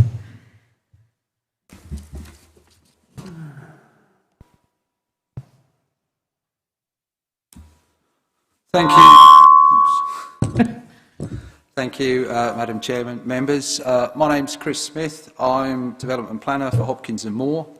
As you've heard from the case officer, following the previous grant of outline planning permission for the residential development of this site, we've developed and refined the detailed proposals now before you in consultation with your officers and the various statutory consultees to produce a development which we feel will be very much in keeping with the character and appearance of the village of Badwell Ash. As you will note from the committee report, and as you heard from your officer, all the statutory consultees are now content that we have suitably addressed all the required technical and environmental aspects of the proposals. We're confident that the proposals will provide an attractive new development in a sustainable location, delivering 12 much-needed new affordable homes, together with all the requested contributions towards the essential infrastructure via the SIL and Section 106 procedures. In summary, therefore, we very much hope that you can concur with your officer's recommendation that the proposals represent sustainable development and that you're able to support the approval of reserve matters here. Thank you, and as you've indicated, I'm happy to answer any questions members may have. Thank you very much for that. Can I just say, I will invite Councillor Mellon, but there are two questions that aren't relevant to today's meeting, which is the sustainability or the wheelchair issue, which is building ready. So would you like to ask the questions of the applicant? You had a couple there that weren't quite answered, wasn't there? Yeah, thank you, Chair. The Mid-Suffolk Disability Forum have requested that at least one of the dwellings, and I assume they're meaning the single-storey dwellings, should be built to wheelchair standard part M4 brackets 3. Are you willing to commit to that? I think that was one of the ones that we weren't going to inquire of today. It's not in planning, it's not within our remit today. Okay. Am I correct? Today, is it? Yeah, that's right. Sorry. That's not one that we can ask today. And, okay. And also the sustainability, that's not in there. What were you? Because you had Ian, can you correct me on that one? I think, yeah, unless it relates to one of the reserve matters criteria of scale, appearance, layout, I think, John, that would be your mindset as well. Okay, so we're looking at reserve matters, and ultimately that's appearance and layout. We do have before us also all of the floor plans of the proposed properties. What if to abide by that those requirements, that needs a change in one of the floor plans, we would have to go away and talk to the applicant about that as a separate matter. That's not the application before us. We're dealing with the application before us. If that is something members feel very strongly on or possibly wish to head towards a refusal issue, then I would need to take further advice from the case officer and discuss that with the legal officer. Sorry about that. I wasn't cutting across either of you two. I just wanted clarity on that.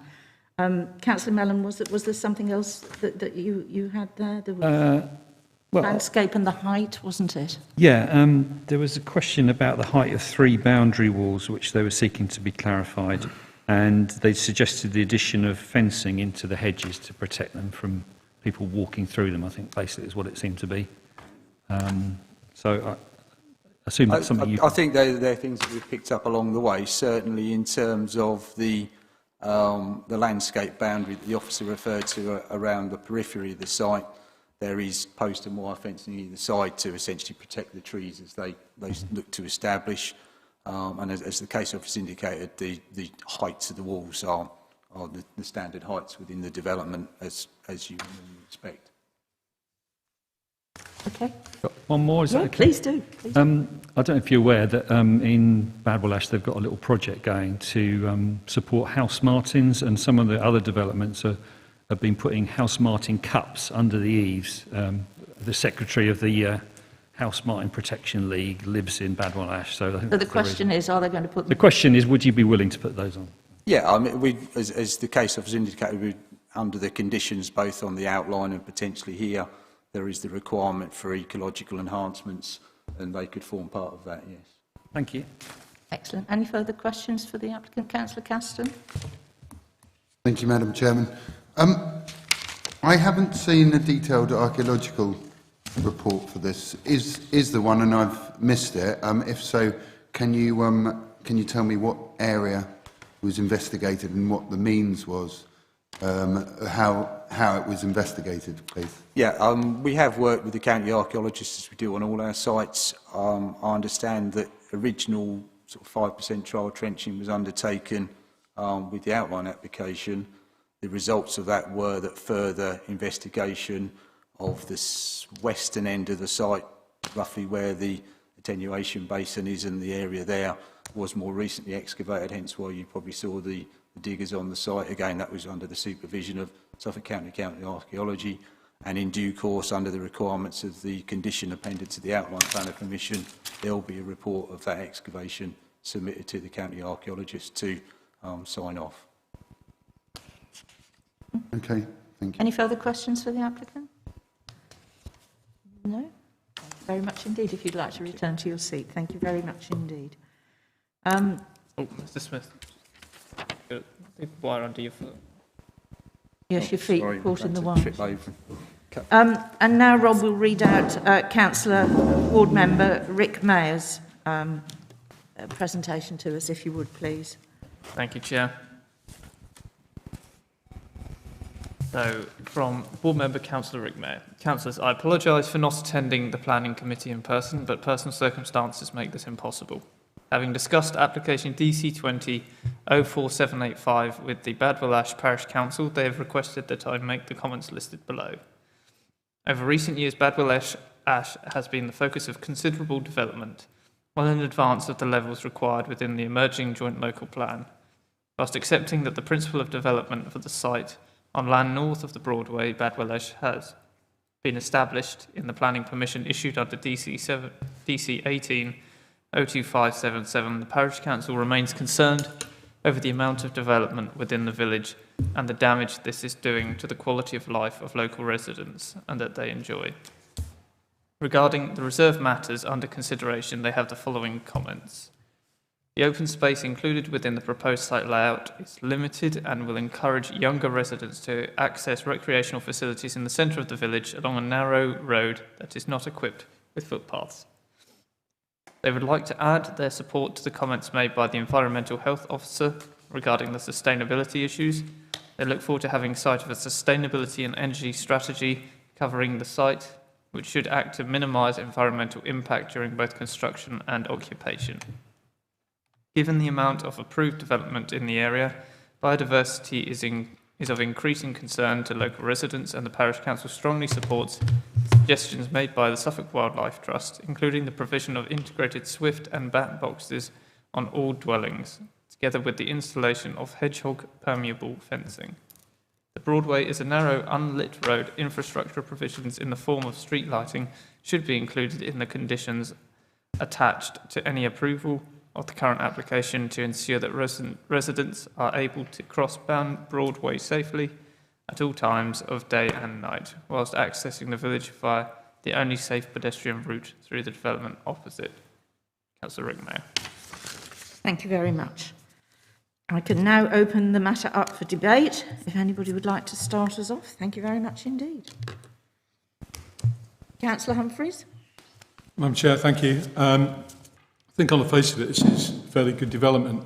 And we just look at the reserve matters that are in front of us. Again, just like the previous one, there are very little things that we could actually turn this down over. I've listened to the ward members' comments, but actually I'll take you to the Badwell Parish comments, which aren't as detailed. And it just says that it's resolved that the Parish Council would be withholding approval until matters regarding the drainage issues raised by the Environmental Agency and the confirmation regarding the installation of fire hydrants have been addressed. Also concerned about development should match Part 4 of the building regulations. They were their only comments, and we've already heard they've been satisfied by condition. So the concerns of Badwell Parish Council have been satisfied, as far as I'm concerned. It's really good to see such a good layout of different types of properties, including bungalows and including one-bedroom bungalows for the affordable housing mix, and I think that's really good as well. The buffer around the whole area, 12 feet, that's quite considerable actually, which is refreshing to see. The only thing I'd like to comment on is the tree that a few people have already commented on, and my question is, well, sort of debate point, I suppose. Why can't a tree be moved rather than felled? In the Second World War, they moved massive mature trees to camouflage airfields. So I'm sure it's possible to move one tree to satisfy the environmental impact of cutting that tree down just by moving it. And I know it's not as simple as that, but it is part of landscaping. And I'd just like to think people perhaps think about alternatives to felling. It's called moving. So maybe you should think about that. I've got no issues with this at all, honestly, but I would like to put that condition in about the Swift boxes that's been discussed by Councillor Mellon and pretty much agreed with, I think, by the agent. Thank you. Thank you. Any further debate, please? Councillor Caston? Thank you very much, Madam Chairman. Yes, I agree with a lot of what was just said. We've already agreed the principle of development on the site, which covers a lot of the issues that we've talked about. The tree moving, I think, is quite an interesting idea. But the thing about felling trees for me is where that wood, that final product ends up. If it goes into wood burners, all the everything the tree's done over its time is completely lost. I think there's other ways to deal with the biomass from a tree after you cut it down. But yeah, layout, good mix. It looks like a good quality design. The houses architecturally look quite nice. The archaeological side of things, I think that site could be potentially quite a high yielding archaeological site, but that is taken care of if Suffolk County Council are looking after the results of the dig that's going to be done. So as far as I'm concerned, I think this is something that I would approve of in reserve matters. Thank you very much. Thank you very much indeed. Any further debate? Councillor Mellon, thank you. Yes, thank you, Chair. Yeah, I know Badwell Ash quite well. It's obviously part of my county division and it has an excellent chip shop, which I regularly go to. And as a community, it is quite an active little community. They've got a shop there. Unfortunately, the school is closed, but they've got an active parish council and, you know, there's some development come along. This one is a bit of an odd one. It really does extend the village boundary out beyond the sort of current built form. The Broadway is kind of a boundary to the village, really. But obviously, we're not debating that today. The principle is established. Broadway is only really a single track road, although I think it is national speed limit, which is a bit of an odd one. But it seems to me there is reasonable pedestrian connectivity from this site into the heart of the village through the one which is being built out at the moment. I still have a bit of a struggle that some of the recommendations from our consultees and officers make it into the recommendation and a condition, and some don't. And maybe it's my sort of lack of understanding of all the planning rules, but it does seem to me that we've got something in the papers which says a sustainability and energy strategy must be provided, and we can't seem to do that, even though we've declared a climate emergency. So that's a bit of a struggle for me, but otherwise, yeah, this one is one I could support. Thank you, Chair. Thank you, Councillor Mellon. Anyone? Councillor Stringer, thank you. Yeah, I don't really want to spoil a party, but I don't think I'm going to be supporting this. I'm getting really frustrated at how we gleefully say how we can't actually bring about what we call sustainable development because of quaint little rules that we impose upon ourselves. We've got a design here now where virtually all of the affordable housing roofs face either east or west. So if we want to generate electricity to fuel those heat pumps within those buildings, then the ability to do that will be marginalised or come at a greater expense. And that expense is highly likely to be at the taxpayer's feet. Equally with disability requirements for accessibility, we're honestly arguing that we shouldn't be doing this and that we can't do this because of some quaint rule. 1 in 4 of us will need adaptations to our housing during our lifetime because of disability. If we can't build it in at the start, we then retrofit it, which costs phenomenally more. And this council spends almost £500,000 a year doing that. And that cost is only going to increase if we don't design it properly in the first place. And the suggestion about the tree, I get why the quirk of the rules is why we possibly can't discuss the tree. Actually, relocating the tree, the CO2 emissions from the machinery digging the hole would probably offset any carbon that tree would do over its lifetime. But why we couldn't design a site around this? And it would have needed bigger sightlines because it is a national speed limit. Well, hang on, I would imagine the first thing that will happen after this site's built is the speed limit will change. Therefore, the visibility lines would have needed to have been less. But the result would have been we've felled the tree anyway because of the arbitrary rules we put upon ourselves. So I frankly won't be supporting this one purely because of all that lack of join-up. Thank you, Chair. Thank you. Just one moment. If we can, any further comments from the floor? No? Councillor Norris, you want to say anything? No? Councillor Humphreys again, thank you. Madam Chair, thank you. Can you just put the slide back up, please, of the site? So just point out, if you would, the affordable housing again. These... Yeah, so that's got some south-facing. Continue round. So south-west is also a good position. And that one, also south-facing. So some of them do south-facing, and as we know, it doesn't have to point south. It's the most efficient, without a doubt, but it doesn't have to point south to use solar panels or PV panels. And as far as moving the tree, I was suggesting manpower with shovels, which should satisfy everybody, I'm sure. Thank you very much. Thank you, Councillor Humphreys.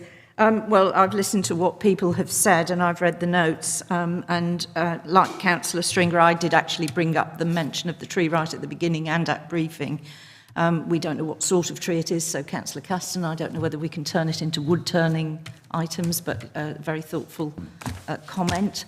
I don't know what sort it is, but it really is a shame that it has to go, but I do understand there will be additional planting. I made a note right at the beginning, I like the variety, and I think there's good variety here. It is a location that had been earmarked for development, and I think, as Councillor Humphreys has said, the Parish Council's original concerns have been met, so I like the idea of what we have before us. Having said that, I would need a proposer and a seconder if people are minded to approve the application. Councillor Humphreys. Madam Chair, thank you. I'd like to propose approval. Thank and you. Councillor Caston. Happy to second, thank you. Thank you very much. So, Rob, if you can arrange that for us. Thank you, Chair. Just to confirm, because the point was raised earlier about a condition regarding the, I believe it was house martins. I think there was a point raised about swifts. Now, I'd ask members to excuse my ecological ignorance, but is there a difference between the two? Yeah. Yep. Thank you. So I'll make sure that I get the right terminology in the vote. So, and it would be, Mr. Pateman, could I just ask for some advice on some wording with regards to that? Was it house martins or swifts in the end?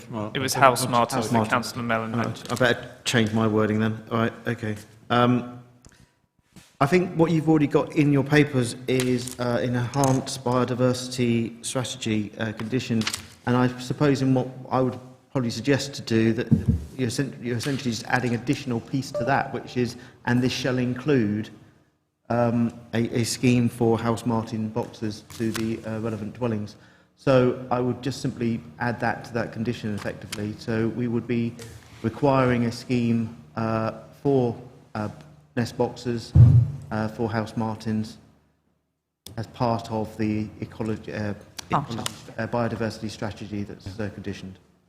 Actually, cups, they're called. Sorry to be technical, but... Yeah. Well, I think as long as the little birds are mentioned, they'll get for nesting. For nesting.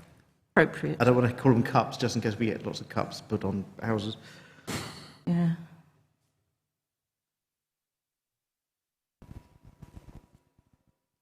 Just to check, sorry, John, it was for the house ones as part of the what statement was it? It was the condition. Hang on. Biodiversity. And was it, no, construction, which one did you? So hang on, if I just go to the recommendation, come on. You have the biodiversity enhancement strategy. Thank you.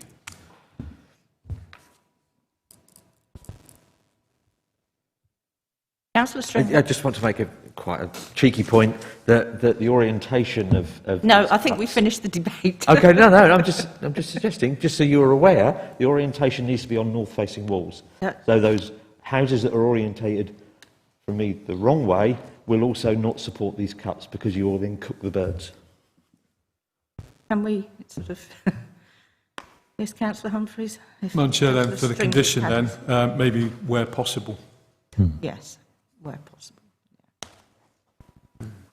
Yeah. Second, are you happy with where possible? Yes, I'm happy with that, thank you. Thank you for that.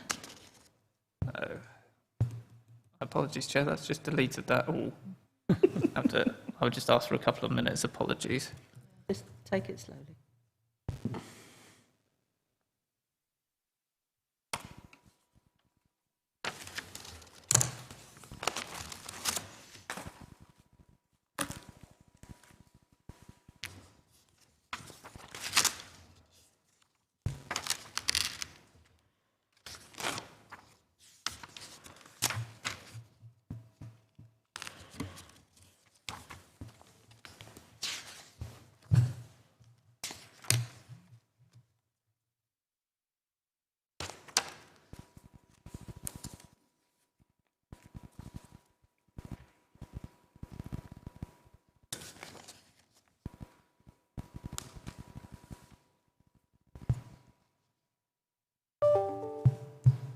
So the additional condition for nesting points to be provided for house martins where possible as part of the biodiversity Enhancement Trust strategy. Thank you.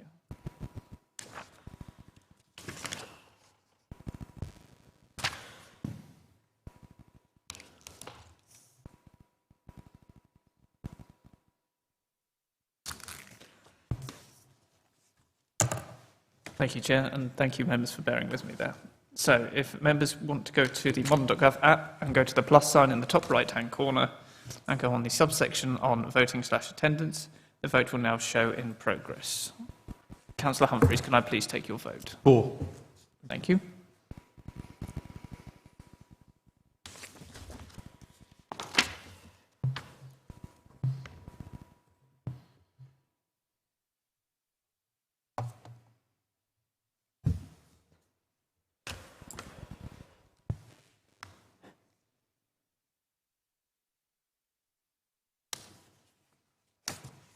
Thank you, Chair.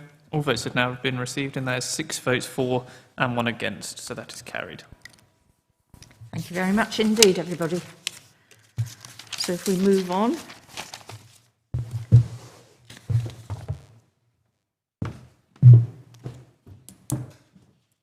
To DC 21-00584, land between Red House and Honeysuckle Cottage, Rickinghall. And Sean, you're going to introduce this matter again for us, please. Thank you very much.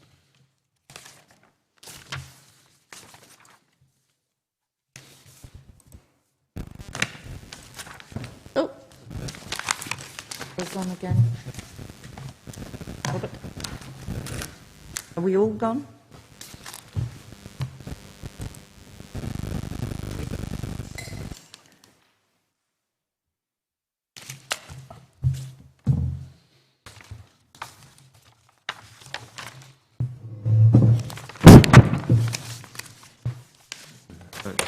John, have you got it on your presentation?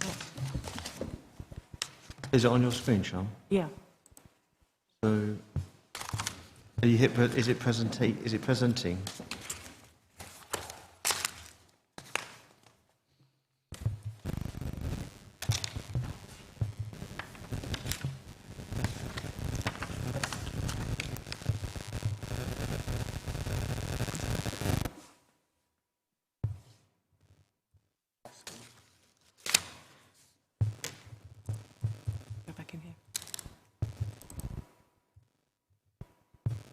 Excellent.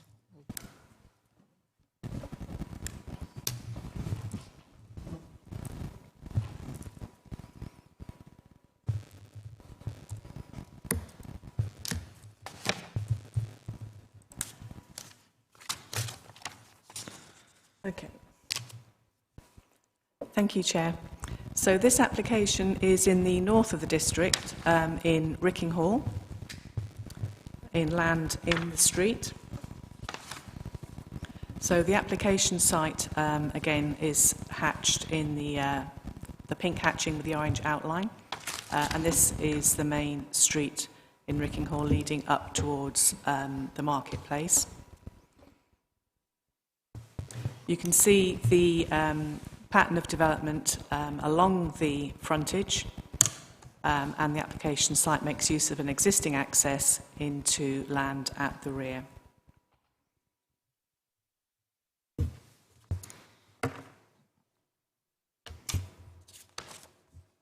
So in terms of a slightly wider context, you can see the development along the street. This is Garden House Lane, and there's open landscape land to the west.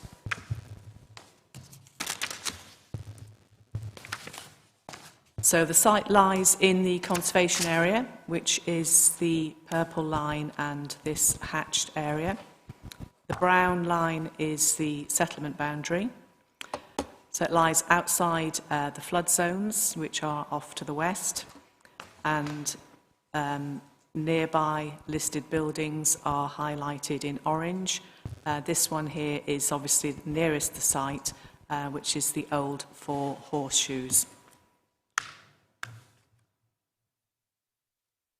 So in the conservation area, the policy requirements are for us to consider any harm which might be caused within the conservation area, to the conservation area itself, to listed buildings or non-designated heritage assets, and balancing those against any public benefits.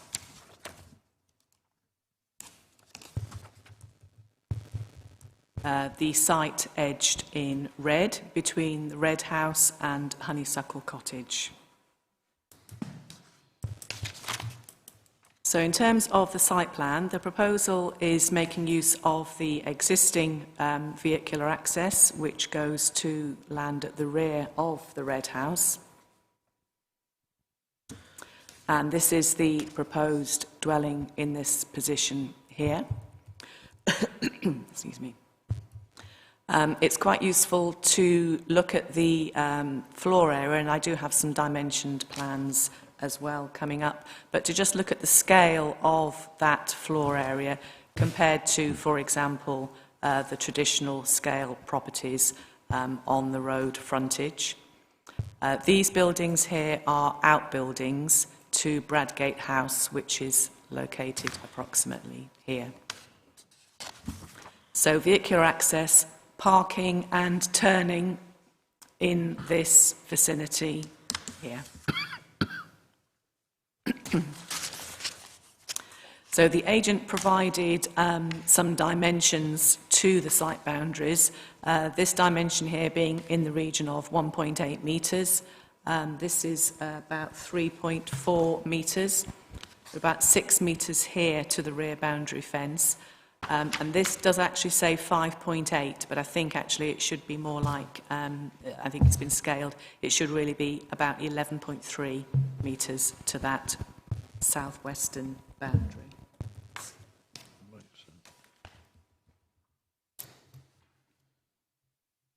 The landscape proposal does again indicate the position of the dwelling towards the rear of the site. It shows a cherry tree there being removed, the retention of that tree, and the provision of some boundary landscaping against the rear boundary of the Red House.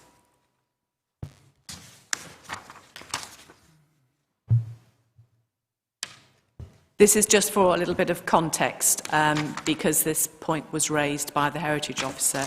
This is just to show an application back in 2003, and there has been quite a history on this site. this is the street frontage, and this proposed a dwelling along the street frontage and then going back into the site with car parking access through an archway to the rear. But obviously that permission has expired, but as it's referred to in some of the correspondence, I'm just bringing that to members' attention. And also, just for context, this application was submitted last year, 2020, and was withdrawn, but was more of an L shape and had a third bedroom in that position there and a bit more activity along that part of the site, but that was withdrawn. And these are just to skim through the plans and elevations of that previously withdrawn application.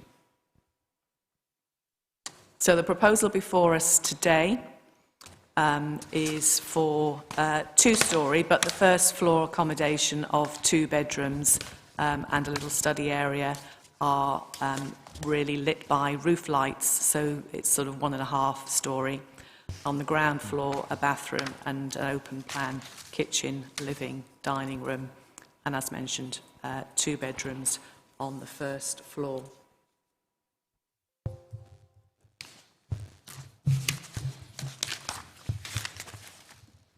The agent has confirmed that the floor area is about 115 square metres, and I suggested that we look at in comparison to the scale of the frontage development in the street, but also, again, for comparison purposes, a 2-bedroom property, like the ones that we've been considering at Hopkins Homes, a 2-bedroom property is normally around about 80 to 85 square metres, roughly. Obviously, they vary.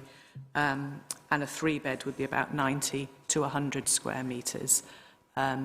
This would total about 156 square metres if it was a full first floor. There are 2 elements of a void area in these 2 positions here. So the floor area is given as 115 square metres. So the sections, again, just show that the first floor isn't full height, there are roof lights proposed.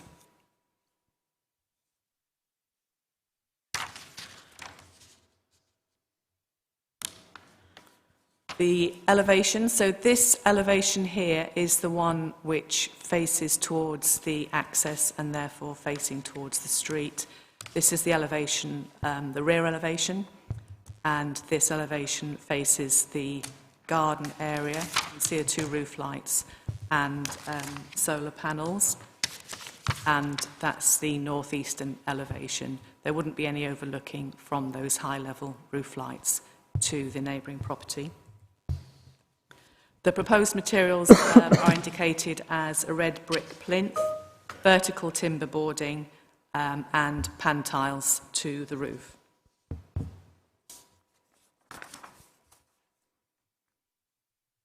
Section indicates that there's about a metre difference between the ground level on the adjacent plot, which is Bradgate, and these are outbuildings which serve that property.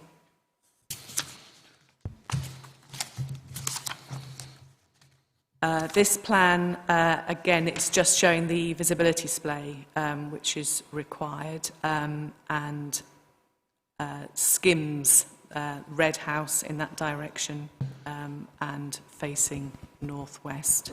Highways are happy with that, and it is in fact the use of an existing vehicular access rather than a new one. So if I can show some photographs to put the site in context. The application site is actually positioned here, but these trees are not necessarily on the site. They're adjacent or to the rear of the site, but the application site is tucked in there, and we're looking towards the application site and up towards Bottisdale Marketplace. So obviously this is the character of the frontage development. And the Flint property here is the listed building that's mentioned. other properties have been considered and are considered in the neighbourhood plan as non-designated assets. So this is the entrance into the site in this location here. There is an existing dropped curb. So looking into the site, these are the outbuildings on the adjacent site.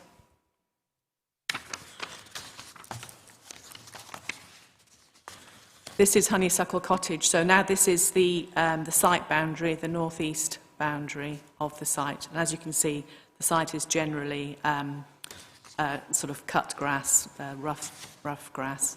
So looking to the adjacent properties there, and this is Bradgate just peeping into the photograph. And this is looking back towards the road with the fence boundary and a bit of a metre or so difference in the ground level. These are the outbuildings on the adjacent parcel of land.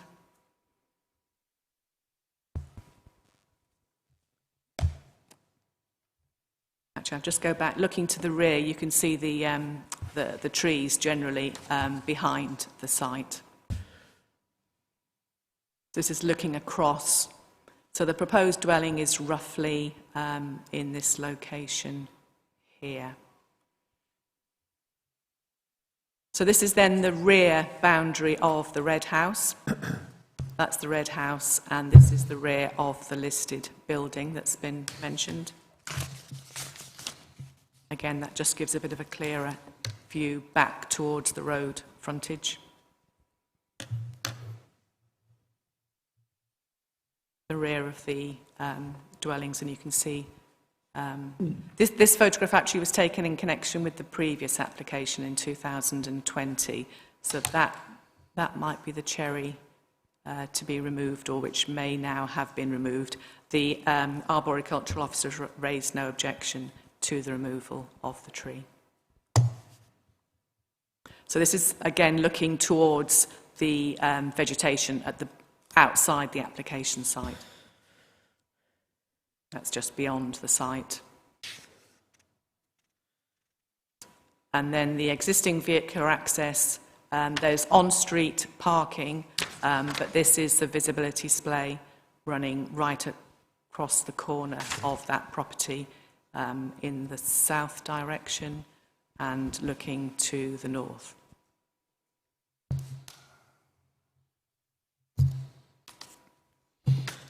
I think in your late papers you've had an updated comment from the parish council, which maybe I should just bring to your attention. And also in the representations, there was an additional comment which was talking about that the scheme doesn't present public benefit when the harm is assessed. So the principle of the development in the conservation area, in the setting of the listed buildings, has been assessed, and comments have been received by the Heritage Officer. The policies of the local neighbourhood plan have also been taken into consideration, and it's considered that there is harm to those assets, and the application is recommended for refusal as in the papers. Thank you. Thank you for that. I've got a couple of questions. Where would the parking for Red House be, and where would it now go if this is... My understanding is that the occupiers of Red House don't park on the site. I think there's a question, there's a land ownership. It's different land ownership. So the parking for Red House is on the street, I assume, and would continue to be on street. Oh, I see. Oh, I wasn't aware of that. And this is a call in by the member, is it? It is. Yeah. There's two elements of void areas in the upstairs of the proposed dwelling. What are they for exactly? If they're just voids, what are they? What are they? Are they part of the stairway, or are they cupboard space, or what are they exactly? They look quite large. Well, I think it's just a design feature, I suppose. So the section here this is one of the void areas at the first floor, and that's the other. So there's a kind of walkway, like we often see in barn conversions, really. You have a bedroom at one end and a bedroom at the other, and it's linked by a walkway. Thank you for that. And the outbuildings that are on the other side, they look rather smart. What are they? Are they garages or something? What are they used for? I think one of them's garaging. I'm not sure whether the other one might be some sort of annex or outbuildings. But there's no overlooking anyway from this, No. is there? No, that's confirmed. That's good. Thank you. Sorry about that. I rather indulged. Councillor Stringer. Thank you, Chair. You said there was some identified harm. Can you tell us what level that harm is? Yes, the Heritage Officer has commented on the application. Just to find his exact wording. Well, he highlights the need to avoid harm in any case, but it's a low level of less than substantial harm. Okay, thank you. That's helpful. Councillor Caston first. Thank you. In one of the slides, there's a photo looking down the street, and there's a blue house, which I think is the Four Horseshoes. No, the Four Horseshoes is the Flint property. Oh, The blue one is a bit Bean further down. House? No, I'm not sure what the blue It doesn't one is matter, called, but it's but- not Beam House or Four Horseshoes. I don't On one of your slides, you're looking down the street with the blue house there. Is there a visual impact to the street from this development, or is it covered by those trees in the background? I'll just go back to the site plan. So the blue house is roughly here, I think. And there are outbuildings, which is the back of the listed building. So was your question if there's an impact from looking, if you're at the blue house looking towards the site? Yeah, so the easy way of saying it is, will you be able to see it from the street? If you drive down the street past those houses, will you see the roofline of the house? You might see a bit of the roof line. I'll go back to the photograph in question, then we can have a look at that.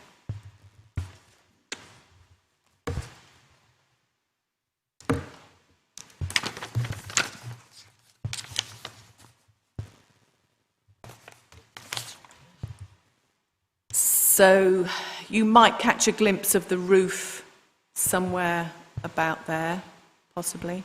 Can I actually ask a question on that point, if I may? On the site itself, the level of ground seems higher than the outbuildings on the right-hand side. Does the level of ground equal the same height as the street as you're going into the site, or does it raise up? I think the site is fairly level going Right. in from the street, but it's just that adjacent plot Is sunken down? is Okay. further down. So I think the answer really to the question is that there may be limited views from such as this view, but it is quite hard to tell because obviously the trees and how the indivisibility is going to be limited. The main view obviously is going to be from the entrance itself to the street scene. Councillor Humphreys. Oh, Chair, thank you. There's argument made in the paper for the linear design of the street and the fact that this would be breaking that linear flow. Can you confirm how far the linear actually is? Because looking at this map or this aerial photograph, it doesn't look very linear to me, because further along the street by about 100 metres, if that, there's almost a housing estate. And if you come back this way to the south-west, again about 100 metres, this house is not in a linear flow. So how firm is that argument about the linear design of this village? I think the main area in the immediate locality of the site, obviously these properties here are purely frontage, as are some on the other side of the road. There is a property setback at this point, and there are elements which have been identified by the agent, by the application of development in depth, such as Bradgate House next door and a few other properties. But those are either a conversion of an existing barn, or it was new development permitted in about 1989 or so, before we had the stronger policies in terms of resisting any harm to conservation areas. So in this particular locality, there is frontage development. Yes, when you look at the aerial photographs, there is more modern development that is either set back. In fact, if I go, I'll have to go right back to the aerial photographs.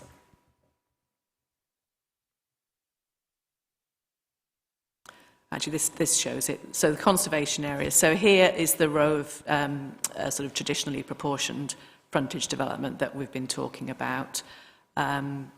This is in depth, but it's only in single depth, if you like. It's set around a green.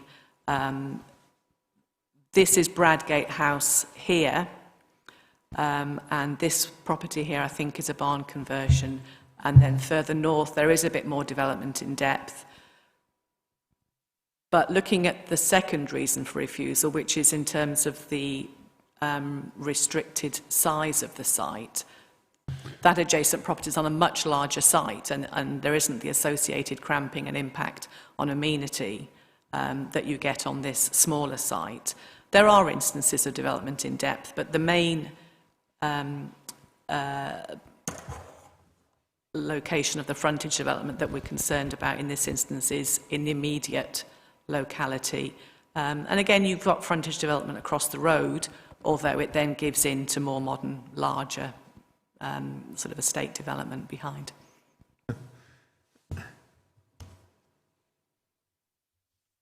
Thank you. Yes, Councillor Norris, thank you. Thank you. On page 235, at the top, under B, representations, there are a number of objections listed, the last one of which says encroaches on land not owned by applicant. Could the officer clarify that, please? Well, the question of land ownership has been raised as an issue in connection with this application. If the agent has, I have been advised that the correct certificates have been served and that the land ownership is as stated. Another party claims otherwise. If there is a land ownership issue at the end of the day that impacts on the development, then that is a private matter beyond our consideration. As far as I'm concerned, I've been advised that the correct format of application has been submitted. I see. Thank you. And I think Ian can confirm that we can, should members be wanting to approve something, they can approve it, but the matter thereafter is beyond us. Yeah, the case officer is quite right. That is an issue that does arise in these meetings from time to time, and the case officer stated the law quite rightly, and I don't need to say any more than that I agree. Yes, you don't need planning permission you don't need to own land in order to obtain planning permission, as long as you serve the correct certificates. And if there is an argument about the certificates, unless the error is demonstrable through evidence, such as the land registry, we have to act on what we are told, which is what the case officer has done clearly. And obviously, a planning permission is not much practical use if you don't actually own the land, but then that is a matter for private law afterwards. Thank you, Ian. Thank you for that. Any further questions for the officer? No? Thank you very much. We don't have a representative from the parish or an objector or a supporter. So now, on behalf of the applicant, we have David Barker. If you would like to come along and have 3 minutes, if you would, please. Thank you very much.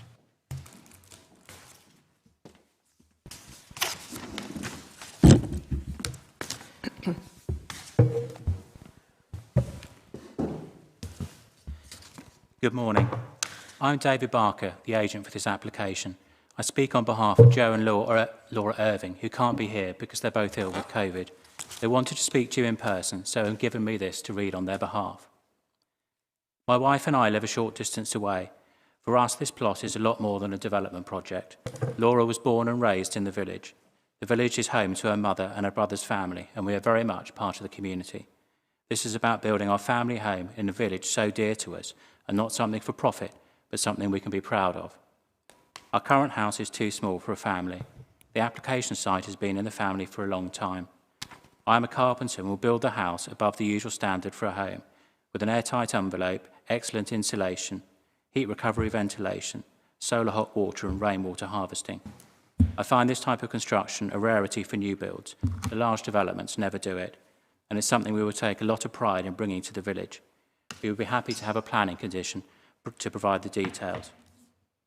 We submitted an application last year and had comments from the officers about heritage and overlooking. We withdrew the application to deal with these issues. Last year's application had strong support from the parish, who took their neighbourhood plan policies into account.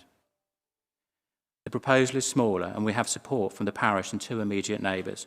The objectors have commented because we are in a family legal dispute with them about the site boundary. Our lawyer is very clear that we are in the right, but the dispute does still not go away. The heritage officer finds only a low level of harm, commenting that development is characteristically one plot deep. This is not the case, as you will see from your slides 2 and 3. There is a lot of development behind the frontage houses. Our house is designed in the style of the barn, and similar outbuildings are common behind houses, and there are examples nearby. They say the development will close the gap with Red House. The area is already enclosed by mature trees and is already built up. Red House is not a listed building. The parish, who has a neighbourhood plan, support this application and don't feel it harms the area. 2 neighbours have written in support. They do not think the cars will affect them. The site already has a road access and we could use it for parking now. We are happy to properly fence and put trees along the boundaries to make sure we do not disturb the neighbours. We are only building a small house, so it will be in keeping. The 2003 permission for a house on the front could not be built now, as the site is not in one ownership, and there are services in part of the site which we could not build over. We see lots of new homes being built in fields in the area. This is a very sustainably located site. Government policy says that we should prioritise the use of unused and sustainable sites. The planners want benefits from this application. We are reusing a vacant, well-located site.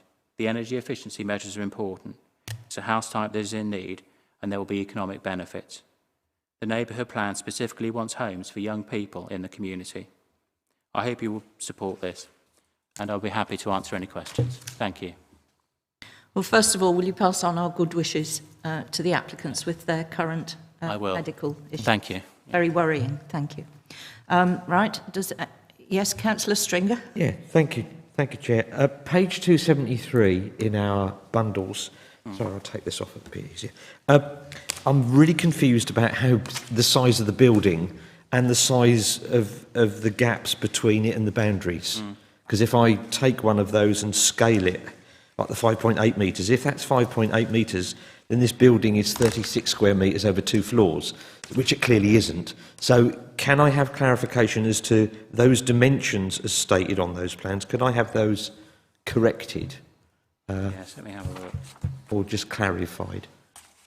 And the actual dimension of the building would be helpful. If I may just intercede on that one, when the presentation was made, the 5.8, we've actually said it's, when you scale the plan, it's around about 11.3 metres. The others are roughly correct, but we think there's an error in the labelling of that one.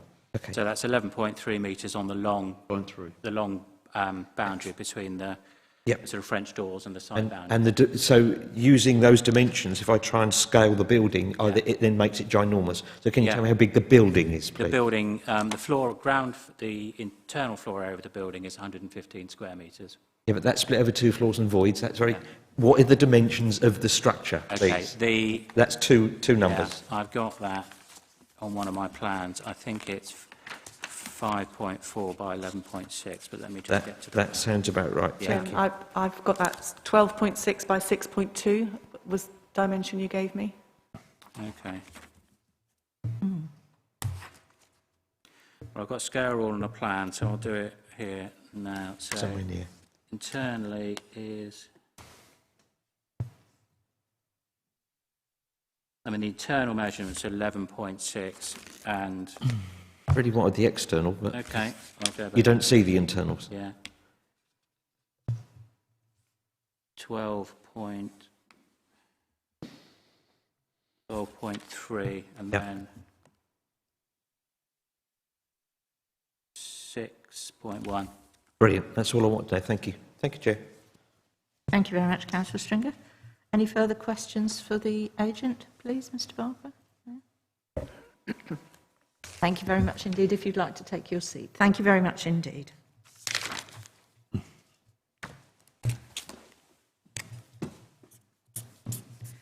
So we now have a statement from Councillor Fleming, who obviously makes her apologies, and Rob will now read that out for us, please. Thank you very much. Thank you, Chair. So, statement from Ward Councillor Jessica Fleming. I write on behalf of the applicant for this application, which has been recommended for refusal, and apologise for not being in front of you in person. Firstly, I believe that the proposal for a new fairly modest dwelling in the position identified represents an overall benefit to the local area, notwithstanding its location in the conservation area. Any development in the conservation area cannot but change its character at some level, and a degree of change or harm is generally accepted in planning decision-making. The Heritage Officer has identified a low level of less than substantial harm associated with this proposal. To overcome this, the architect has gone to some lengths to work with the Heritage Officer and has proposed a design that is in keeping with other buildings and the heritage setting, as well as offering substantial sustainable features which can be conditioned. Refer to the Design and Access Statement, paragraph 5.25. A professional heritage assessment has been prepared. The key question is a possible low level of harm sufficient grounds for refusal, given the benefits of providing an additional modestly sized home in a desirable and suitable location? I do not believe that this is the case, and that the very small amount of harm, if any, does not justify refusal, nor does it contravene relevant planning policy. I would like to address the general acceptability of the proposal, as evidenced by comments from neighbours and the Parish Council. The proposal has elicited 2 public comments in support, including the adjacent east side property, as well as the statement in support from the Parish Council. I was present when the application was discussed in public, and the general feeling was very positive that this new dwelling would be a great improvement upon the present situation and would provide welcome housing for a local family. I hope members will have seen the Parish Council comments in support, as well as the other public supporting comments. The committee report identifies 2 letters of objection. I would like to point out that the comment/objection from the neighbour at Red House concerns failure to be notified of the development, and the other objection is from a person who lives in Harleston and appears to centre on loss of amenity. The location is within the village envelope and does not conflict with the aims and vision of the Rickinghall neighbourhood plan, nor with the relevant policies in the local plan or MPPF. It enjoys active local support, which is somewhat unusual for most planning applications. I have visited the site and enclosed 2 photos which may or may not be able to view. Having considered the various issues raised by officers and countless consultees, I see no grounds for refusal and a substantial benefit from enabling this small-scale development to proceed. I therefore ask members to consider the application objectively and to grant consent. Thank you, Councillor Jessica Fleming. Thank you very much. So I now open the matter up for debate. Who'd like to start us off? Oh, sorry. Yes, John. John, you may say something. Sorry, can I make a point of clarification, if I may, and I need Ian's help here. In terms of what was just read out, the starting line was that they were writing on behalf of the applicant, not themselves. Is that relevant or appropriate, if I may ask? Well, I think it's the ward members are invited to speak as ward members. I think Councillor Fleming is an experienced councillor who understands that it might just have been a choice of words that could have been not used, but... I don't want that misrepresentative. Obviously, if anyone's looking at this from the public point of view and later on wishes to challenge any decision made on that basis, I just wanted to clarify that point. Equally, I think there was a point about the number of representations received. Can I also just ask the case officer just to confirm, I think it's 5 representations have been received in terms of comments and objections. Is that correct? Not the 2 that was mentioned. Two letters of support have been received, and then there are two letters of objection. Right, but not just 2 on their own, so there was 4 in total. Yeah. Thank you. Yeah. Right. Thank you for the update. So you're happy? Well, yes. I mean, the agent... Difficult because Jessica isn't here to say whether she's speaking I understand. on behalf or in support of. Indeed, the agent, Mr. Barker, has spoken in support, in place of the applicant, who's unfortunately can't be here for health reasons. And it's obviously very common practice for an agent to speak anyway, regardless of that. But I think as long as we understand the point and members have received the ward members' comments and we can proceed, yes. Thank you.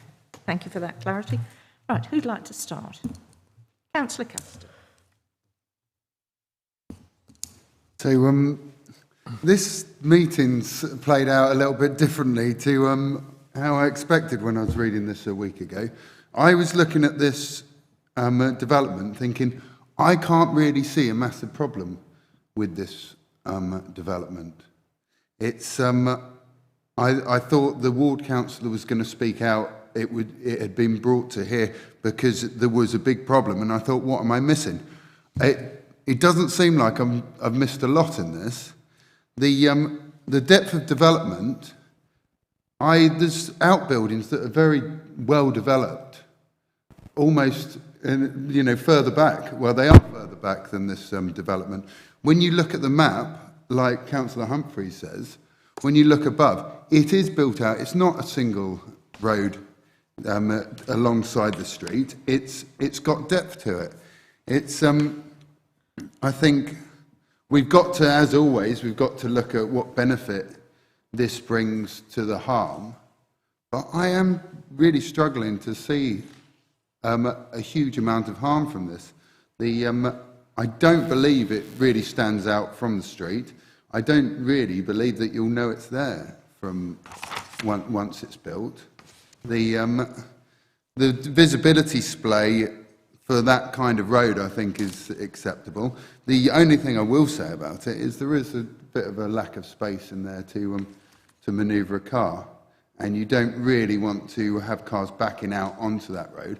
But in the plans, there is a sort of turning area. So, yeah, I don't know if I'm going against the grain with this, but I don't really have a massive problem with this development. I think it's using land that's better than using a field in a sustainable location, and it's making good use of that land. Thank you for that. Councillor Humphreys. Madam Chair, thank you. Much the same vein, actually. I'll just go back to the ward councillor's comments. Slightly misleading, actually, when she says they've been, almost enthusiastic about the support this has had, when in fact it's just 2. So slightly misleading on what she said, and again, poor choice of words. She shouldn't represent the applicant in my mind, but that's been said now. Although the regulations have changed over time with conservation areas and the way we build and how we build, the precedent's already been set, and its depth. You only have to go 50 metres to 100 metres north of it, northwest, northeast or southwest, and the town or the village has been built out significantly. The outbuildings you spoke about, one of them looked like you could almost move into it.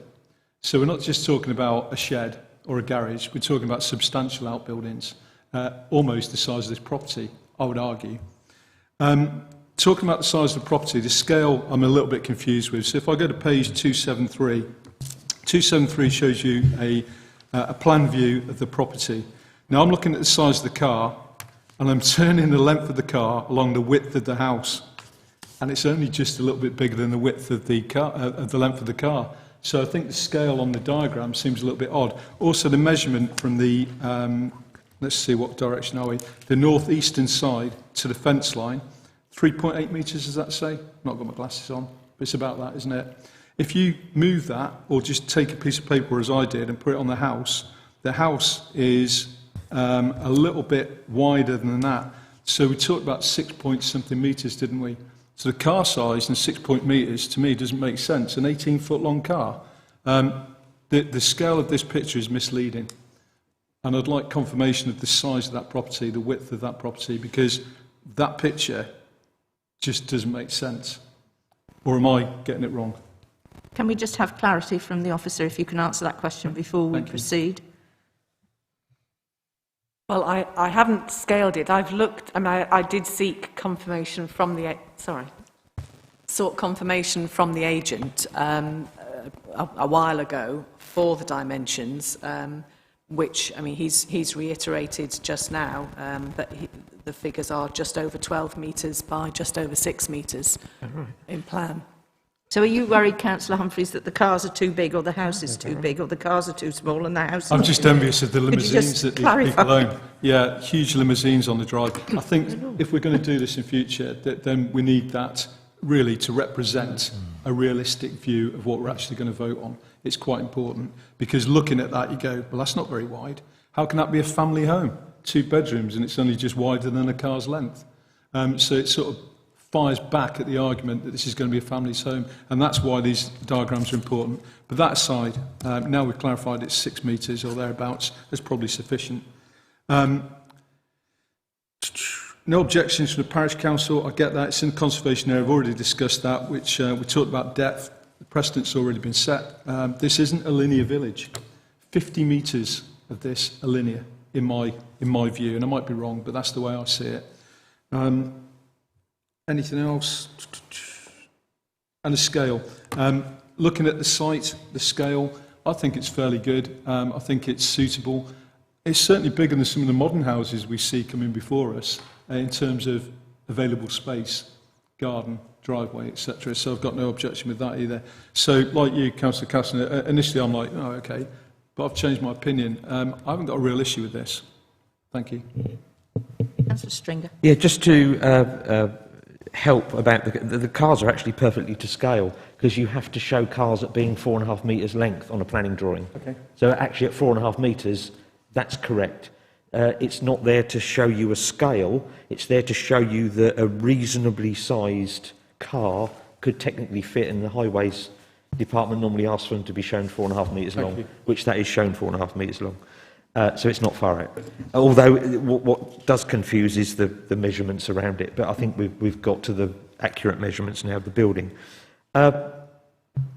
Yeah, I too don't have major concerns about this going forward, and I'm slightly surprised to see us holding up an objection, quite a fearsome objection, on a low level of less than substantial harm. I get the thing about it being linear, but I equally really dislike pastiche, which was what that earlier approval was. A little linear thing that you drive a car under, which that would have been really safe, trying to drive in and out of that. I think the solution you've got here is to not try and hark back to the past, but actually look to something that's deliberately modern, that reflects some kind of outbuilding, which I actually quite like. One bit I find misleading in the ward members' submission was how this would be a modest building. It isn't. Let's be brutally honest. This is 12 metres long. In the national space standards, you could fit 2 two-bedroom dwellings onto the same footprint. Having said that, would I want to see 2 dwellings in there at that footprint? It probably wouldn't be appropriate to the setting, etc., etc. So if you could build in some serious sustainability measures in this, I would say this is actually a good solution to creating a housing opportunity that's inside the settlement boundary and within the bounds of a current neighbourhood plan. Thank you, Chair. Thank you, Councillor. Any further comments? Councillor Warboys, please. Well, I think a continuation of what's been said, really. I do drive along the street in Rickinghall through into Bottom, and you do get the impression of a linear village. But on closer inspection, there is extensive development behind those frontages. Driving along, I don't think you'd actually notice the entrance into this building or the building behind it. I think it would be lost. Normally, I would come down on the side of the heritage officer and really support the need to protect our heritage and as a conservation area. I think part of his argument was that the low level of less than substantial harm was not mitigated, if you like, by the low level of benefit of this 2-bedroom house. But after listening to the presentation by the agent and the ward member, it's quite clear that the benefits of the community, which are echoed by the parish council, actually are quite good. It's for a local resident. It's a small house, and it's going to be built to sort of very high environmental and energy efficient standards. So the benefits are actually perhaps greater and would justify the low level of less than substantial harm. So, yes, I find I'm coming down on the side of it. It is a small site, and I've seen other sites where there's been developments in back gardens which have really undermined the amenity value of the neighbouring properties. But this doesn't seem to be the situation here, where the development could fit in there quite well. So I'm tending to sort of come down in favour of supporting development and not the recommendation of the officer. Thank you for that, Councillor. John, you just wanted to say something, and then I'll come to you, Councillor Norris, if we may.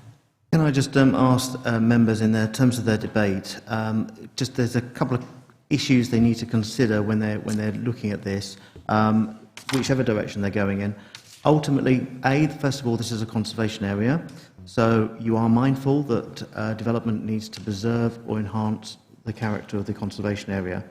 That aside, the other point here is, does this cause harm to a designated asset? The designated asset is the conservation area and any listed buildings that may be considered nearby as well. So you've got two stages to that. One, does it cause harm?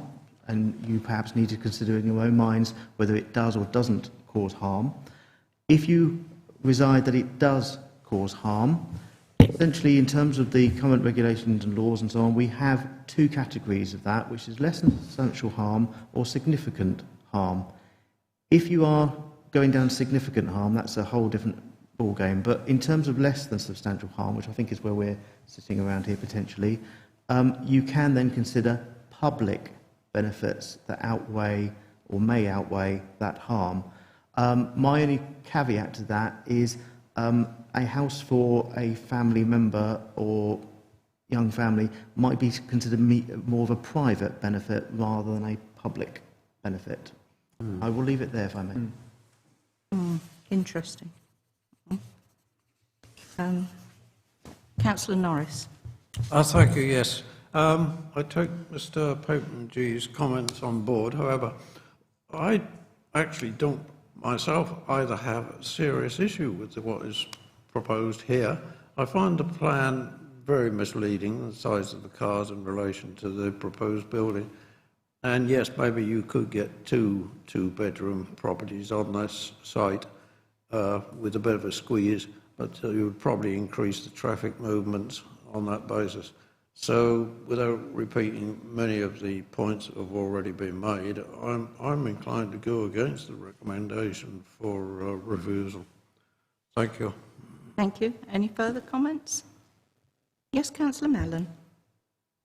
Thank you, Chair. Yeah, I'm grateful to the area planning manager for his clarification there. I find myself in two minds about this one. Yes, there is a lot of backland development and the linear nature of the street there is just for a short period. So I can see that this would fit within the general pattern of the development in that area in the village.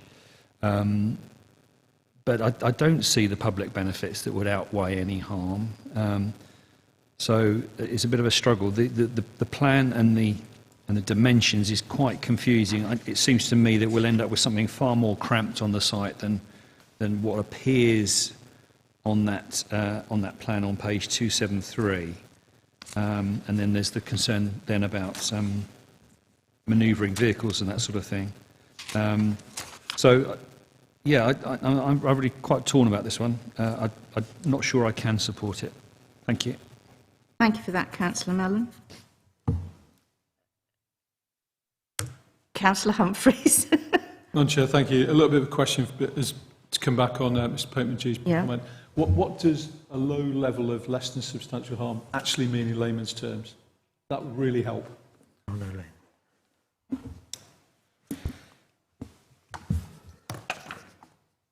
Sorry to put you on the spot. No. There is a degree of judgment in this, isn't there? And that's the point. And I'm hoping, I wish I had a heritage officer to come along. Ultimately, the point of what is deemed to be low level is a subjective judgment. Any harm is going to be less than substantial. It doesn't matter if it's medium, low, high. In this case, I think they've qualified it in terms of low. If you took a scale within less than substantial harm, you've got low, medium, high. They're saying it's low in that context. At the point where it turns over to be significant harm on an asset, there is a sense of judgment. I suppose if you are saying demolition of a listed building, you could argue that's significant, and we're moving into that category. But less than substantial harm is the experience of the asset, how it affects the character of that environment or the setting of the listed building. Is it intrusive to that setting? But then there's an extent of how intrusive is something. Is it very little intrusion or is it high intrusion? I can't answer that question very easily, other than it is a subjective judgment, as we have to deal with every day. And did I see another hand up? Was it? Yes, thank you, Chair. I would have, sometimes the public benefit with some of this is sometimes masked and difficult to find. But with any of it, there could be public benefit depending on how something is either conditioned or how we deem to approve it. Would it be appropriate if a public benefit of someone being able to, as it were, self-build and remain in their community be deemed a public benefit? It certainly is a public benefit within the neighbourhood plan, because it says opportunities for people to remain in that community should be at the forefront of some of our housing policy. Would it then be appropriate, if this were approved, to make this personal to the applicant? But of course, if it then becomes a self-build, we get in that knotty territory of it then not paying CIL. So the public benefit is then somewhat reduced. So you are hung in that balance, and this is where I'm self-builder myself in the past. I think that self-builders not paying any element of CIL, I think, is a really bad idea. We can't change that policy here today, but it's somewhat reduced. So there is a public benefit in the wider benefit of someone potentially being able to fulfil their own housing requirements in the community that they live in currently. Whether we're able to condition that to bring about that public benefit, I will defer to officers. Thank you, Chair. Thank you for that. Any further comments before I pass comment? Yes, Councillor Castard. Yeah, following on from that, I think there's a huge amount of benefit in having a house of this size in this village. My first house the only one that I could afford when I was in my early 30s in my village, was smaller than this. It had less land around it, but it meant that I was able to stay in the village where I grew up, and stay there. So that's a big benefit. The other thing about this is these outbuildings, they've got tiled roofs. They're proper buildings. They're properly developed buildings. And you could draw a line from the corner of that top outbuilding on there down to that bottom one, and this development would be completely contained within that line. It would almost be contained if you went to the larger outbuilding beside it. So I don't think that there's a huge amount of harm caused by this, if any harm. I don't think it affects the setting. I don't think it affects any visual amenity on it, and I think it's a building that's in keeping with ones around it, that you could draw a straight line down and it would fill in between the two. Thank you. Right. G wants to comment, Madam Chair. Yes. I'm not quite sure I'm going to help or hinder here. Well, don't. Ultimately, public benefit. So public benefit has been a debate at many appeal. One of the more probably famous ones is at Woolpit, in fact. And public benefit can be held to be a whole host of different things. Ultimately, this is not providing affordable housing, so that's not a public benefit we can consider, but it is providing a house. That house comes with employment in terms of its construction. That house also comes with, after construction, which is a temporary gain, an occupier who will be then contributing to the local facilities and shops and so forth. So there is a possible benefit in economic terms there. So you have perhaps that way forward. I will say, though, that this is not a self-built house that is proposed as such. It might be, but it's not proposed as such. We don't know about the occupier being a local member or not. They obviously they've said they will be, but we are not, in planning terms, we're not conditioning or holding to that, and we don't really have a policy needing to. We are in the middle of a settlement boundary of this particular area, so I don't know if that helps really at all the debate. But again, I just emphasise, if you are looking at whether there's harm or not, be very clear in the sequence that we should follow going forward. Thank you for that. Well, I've been going left and right and left and back again. I was interested to hear Councillor Mellon's view, because I was listening to everybody else and thinking, yeah, actually, yes, because when I first looked at this, the officer has to take on board what she's been told. And unfortunately, I think it was unfortunate that the heritage officer wasn't here, that we could sort of ask him further questions. And now John has just sort of said, it may not be a self-built house, the occupier is local, and what is the public benefit? It is really quite a difficult one.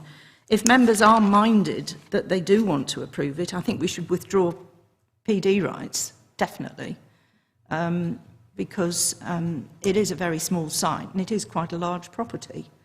I would ask the voids in the upstairs, can they be turned into additional bedrooms? I don't know.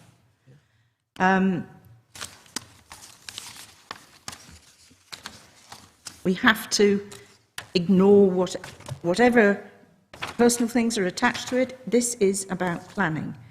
Our planning officer has made a judgment on it, and that's what before us that we have to make a decision on. So, I'm between a rock and a hard place. If anybody wants to propose anything. Yes, Sian? Could I just add something else to the debate, which has followed some questions that have been raised about sustainability? Oh, sorry, I keep forgetting this. There are solar panels, or a solar panel shown on the roof, but we've not had an indication of any of the other measures, which the agent did allude to in his presentation.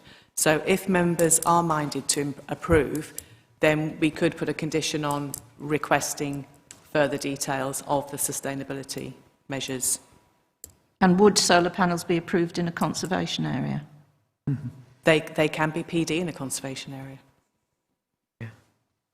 Yeah. Sorry, they can be? They are PD in a conservation area. In and I've just now said I think you ought to withdraw permitted development rights, meaning you can't start building all sorts of bits and We bobs can around. withdraw permitted development rights for extensions, garaging, additional walls and fencing, outbuildings. We can withdraw those. But that would still be an appropriate... we can do that. Yeah, okay. Right, well, there you are, members of the committee. Back to you again. Madam Chair, if I may just endorse what the planning officers have said, if there is going to be a proposal to approve, contrary to the officer's recommendation, for all I know, there might not be, but if there is, I think your officer's advice is that the proposer and seconder should say whether they think there is harm. Professional advice is there is, but you don't have to follow that. And then if there is, why you think it's overcome by public benefits. Mm.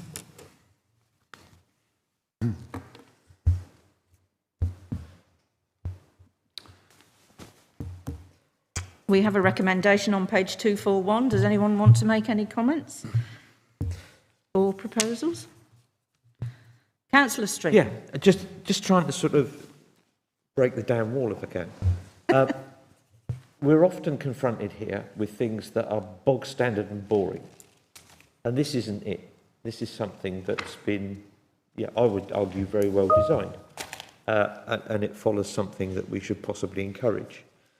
I'm minded that looking at the hectares, I often go back to the old PPG3 document, which used to say about, you normally use that as to whether something's tight or not. This is at the lower end of what was PPG3, 25 dwellings per hectare, because it used to be between 25, 30 and 50, I seem to remember. But of course, this building is big enough to be 2 houses. So it is probably tight, because if you could physically get 2 dwellings in here, you're pushing at the higher end. Having said that, it's only 1 dwelling. If we're looking at what the public benefit is, I always very sceptical of when appeal inspectors say that, well, during the build, the builders will be buying sandwiches at the local shop and doing this kind of stuff, and so therefore there'll be some short-term public benefit. This one is almost the one where, if it were paying SIL, its contribution to SIL, I think it would demonstrate that public benefit. And almost without it, you would say it wouldn't. So I asked the officers, is there any way that we can condition that this building, if it paid its way in SIL, could be conditioned that it does that?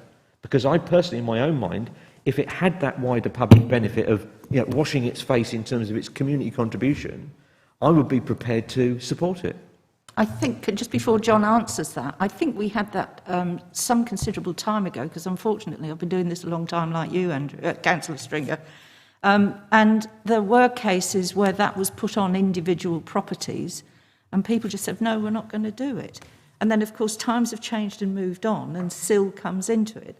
There is one other thing that we must sort of think of here, is that if we do go minded with the officer's recommendation, the applicant has the opportunity to appeal. Just a thought to throw into the debate. And if I can come back on it, Chair, and I agree that they can appeal, and we can go back to bog standard and boring. Yeah, but it would go through official channels. John, you asked John for a response, and I don't want to keep going round in circles, but it's a very good question. John. Bear with me.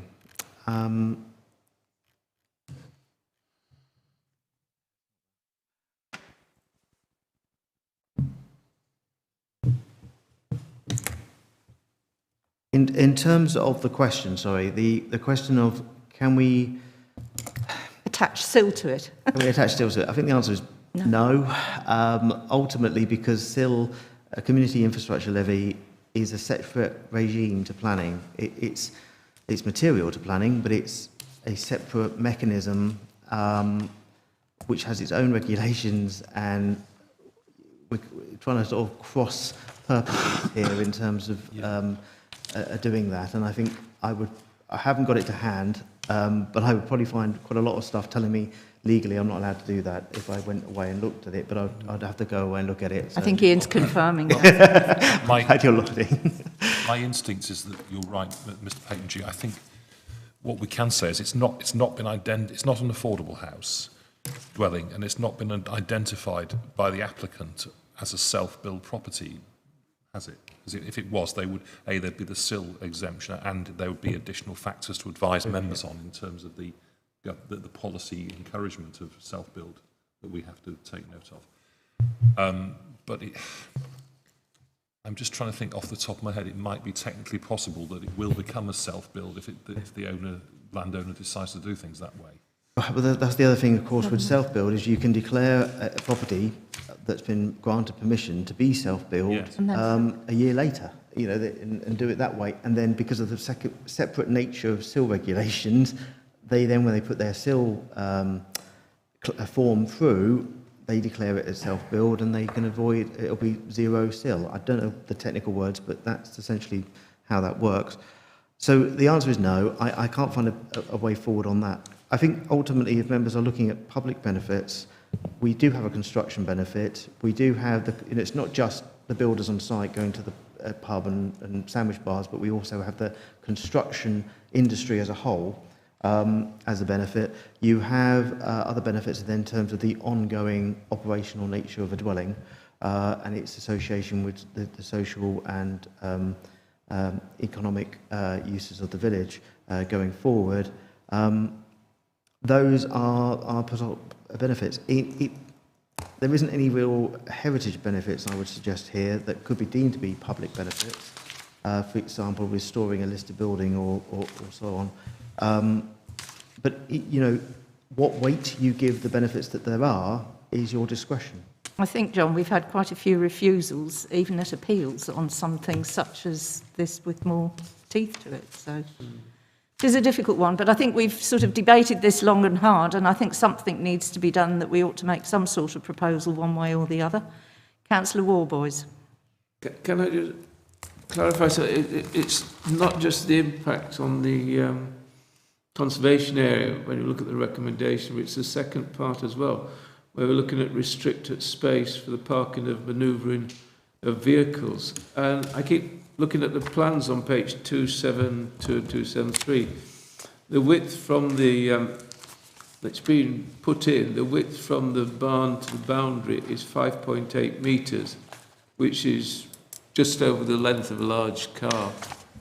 And there's two bedrooms, two vehicles. Whether when I've seen similar properties built out, or it's actually been the cars that are the problem, where how likely it is that cars going up that drive will be actually backing out into the street or reversing into the property from the street, which wouldn't really be acceptable, I think, in terms of the normal traffic on the street. So that is another concern. It's a very finely weighted thing for me, that because I think there are attractions in the design of the house, and it's providing a home for people in the village, but that there is, I think, a concern there that there is it is too cramped a site, and it would be insufficient to allow turning easily. Well, shall we just make some sort of decision as to... Thank you for your comments, I beg your pardon. Thank you for your comments, very, very useful comments too. So if we can make some sort of decision, and then we can vote one way or the other. Councillor Stringer, you're... Before I make a proposal, I just want a point of clarification on Councillor Warboys. It is not 5.8 metres between the house and that boundary, it's 11.3. Mm-hmm. Someone scaled it up half the size when they drew that plan. Okay? Yeah. So that measurement to the right is 11.3, not 5.8. Right. So but the measurement coming up the drive and where the cars are is... Yes. Is what Councillor Warboys was to as well. Okay. Thank you, Andrew. All right. Right. Hang on a minute, John. I think we're. Sorry, if the officer wants to speak, please. Is it relevant? I've just had a thought, but I would like. Can I have 5 minutes with legal officer and the case officer, please? Yes. I think yes. If that sounds a good idea. Do I come? Yeah, you can come. Do excuse us. Can you suspend the meeting for a moment? Fine. Can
Right.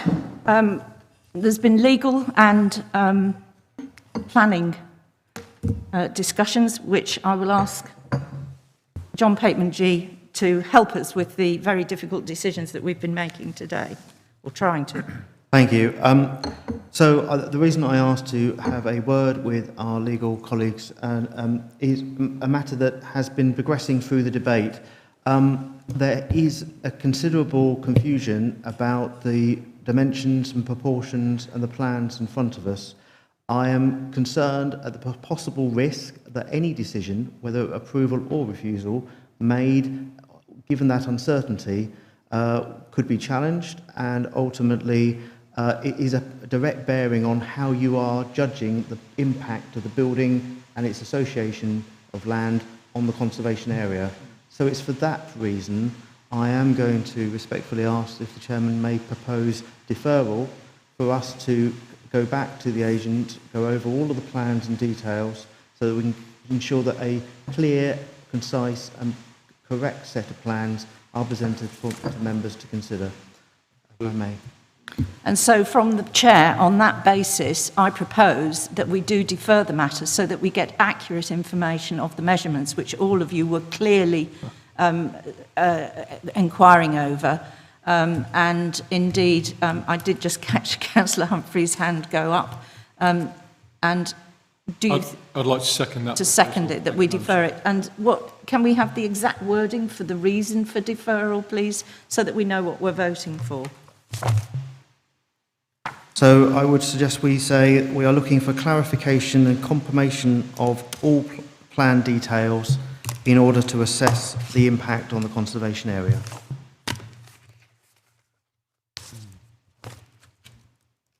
Okay. Sorry, John, could you just repeat that? For confirmation of all plan details?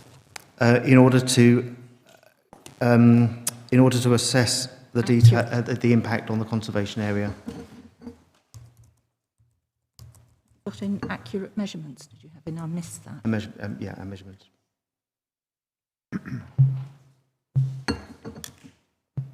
So I have it that the application be deferred for clarification and confirmation of all plan details. Is that including measurements? Do we yes, please, including measurements. Yep. Including measurements. To assess the impact on the conservation area. Yep, in order to assess the impact on the conservation area. Is that acceptable, Chair, Mr. Petmanji? That sounds very acceptable, so long as we've covered the issues that we were all struggling with. Okay, Chair, if you're happy for me to proceed, I will open the vote. So if members could please go to the modern.gov app and go to the plus sign in the top right-hand corner of their agendas, and there they will have the subsection on attendance and voting, and the vote will be shown in progress in a light blue colour. Councillor Humphreys, can I please take your vote? For deferral. Thank you. For.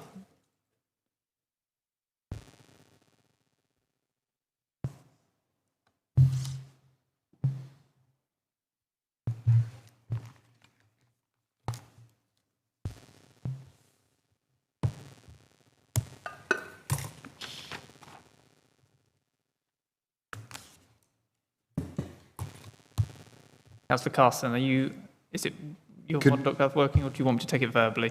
It's taken a while to get in, so could I do it verbally, please? Absolutely, Councillor. And that's for deferral. Oh, thank you, Councillor Carston. Councillor Norris, could I just check, are you having any issues, or has it gone through? For deferral, please. For deferral. Thank you, councillors. So, with that, Chair, that's all votes now received, so that would be 6 votes for deferral and 1 against. So the motion for deferral is carried. Thank you. And do we have any site inspections? None to report, Chair.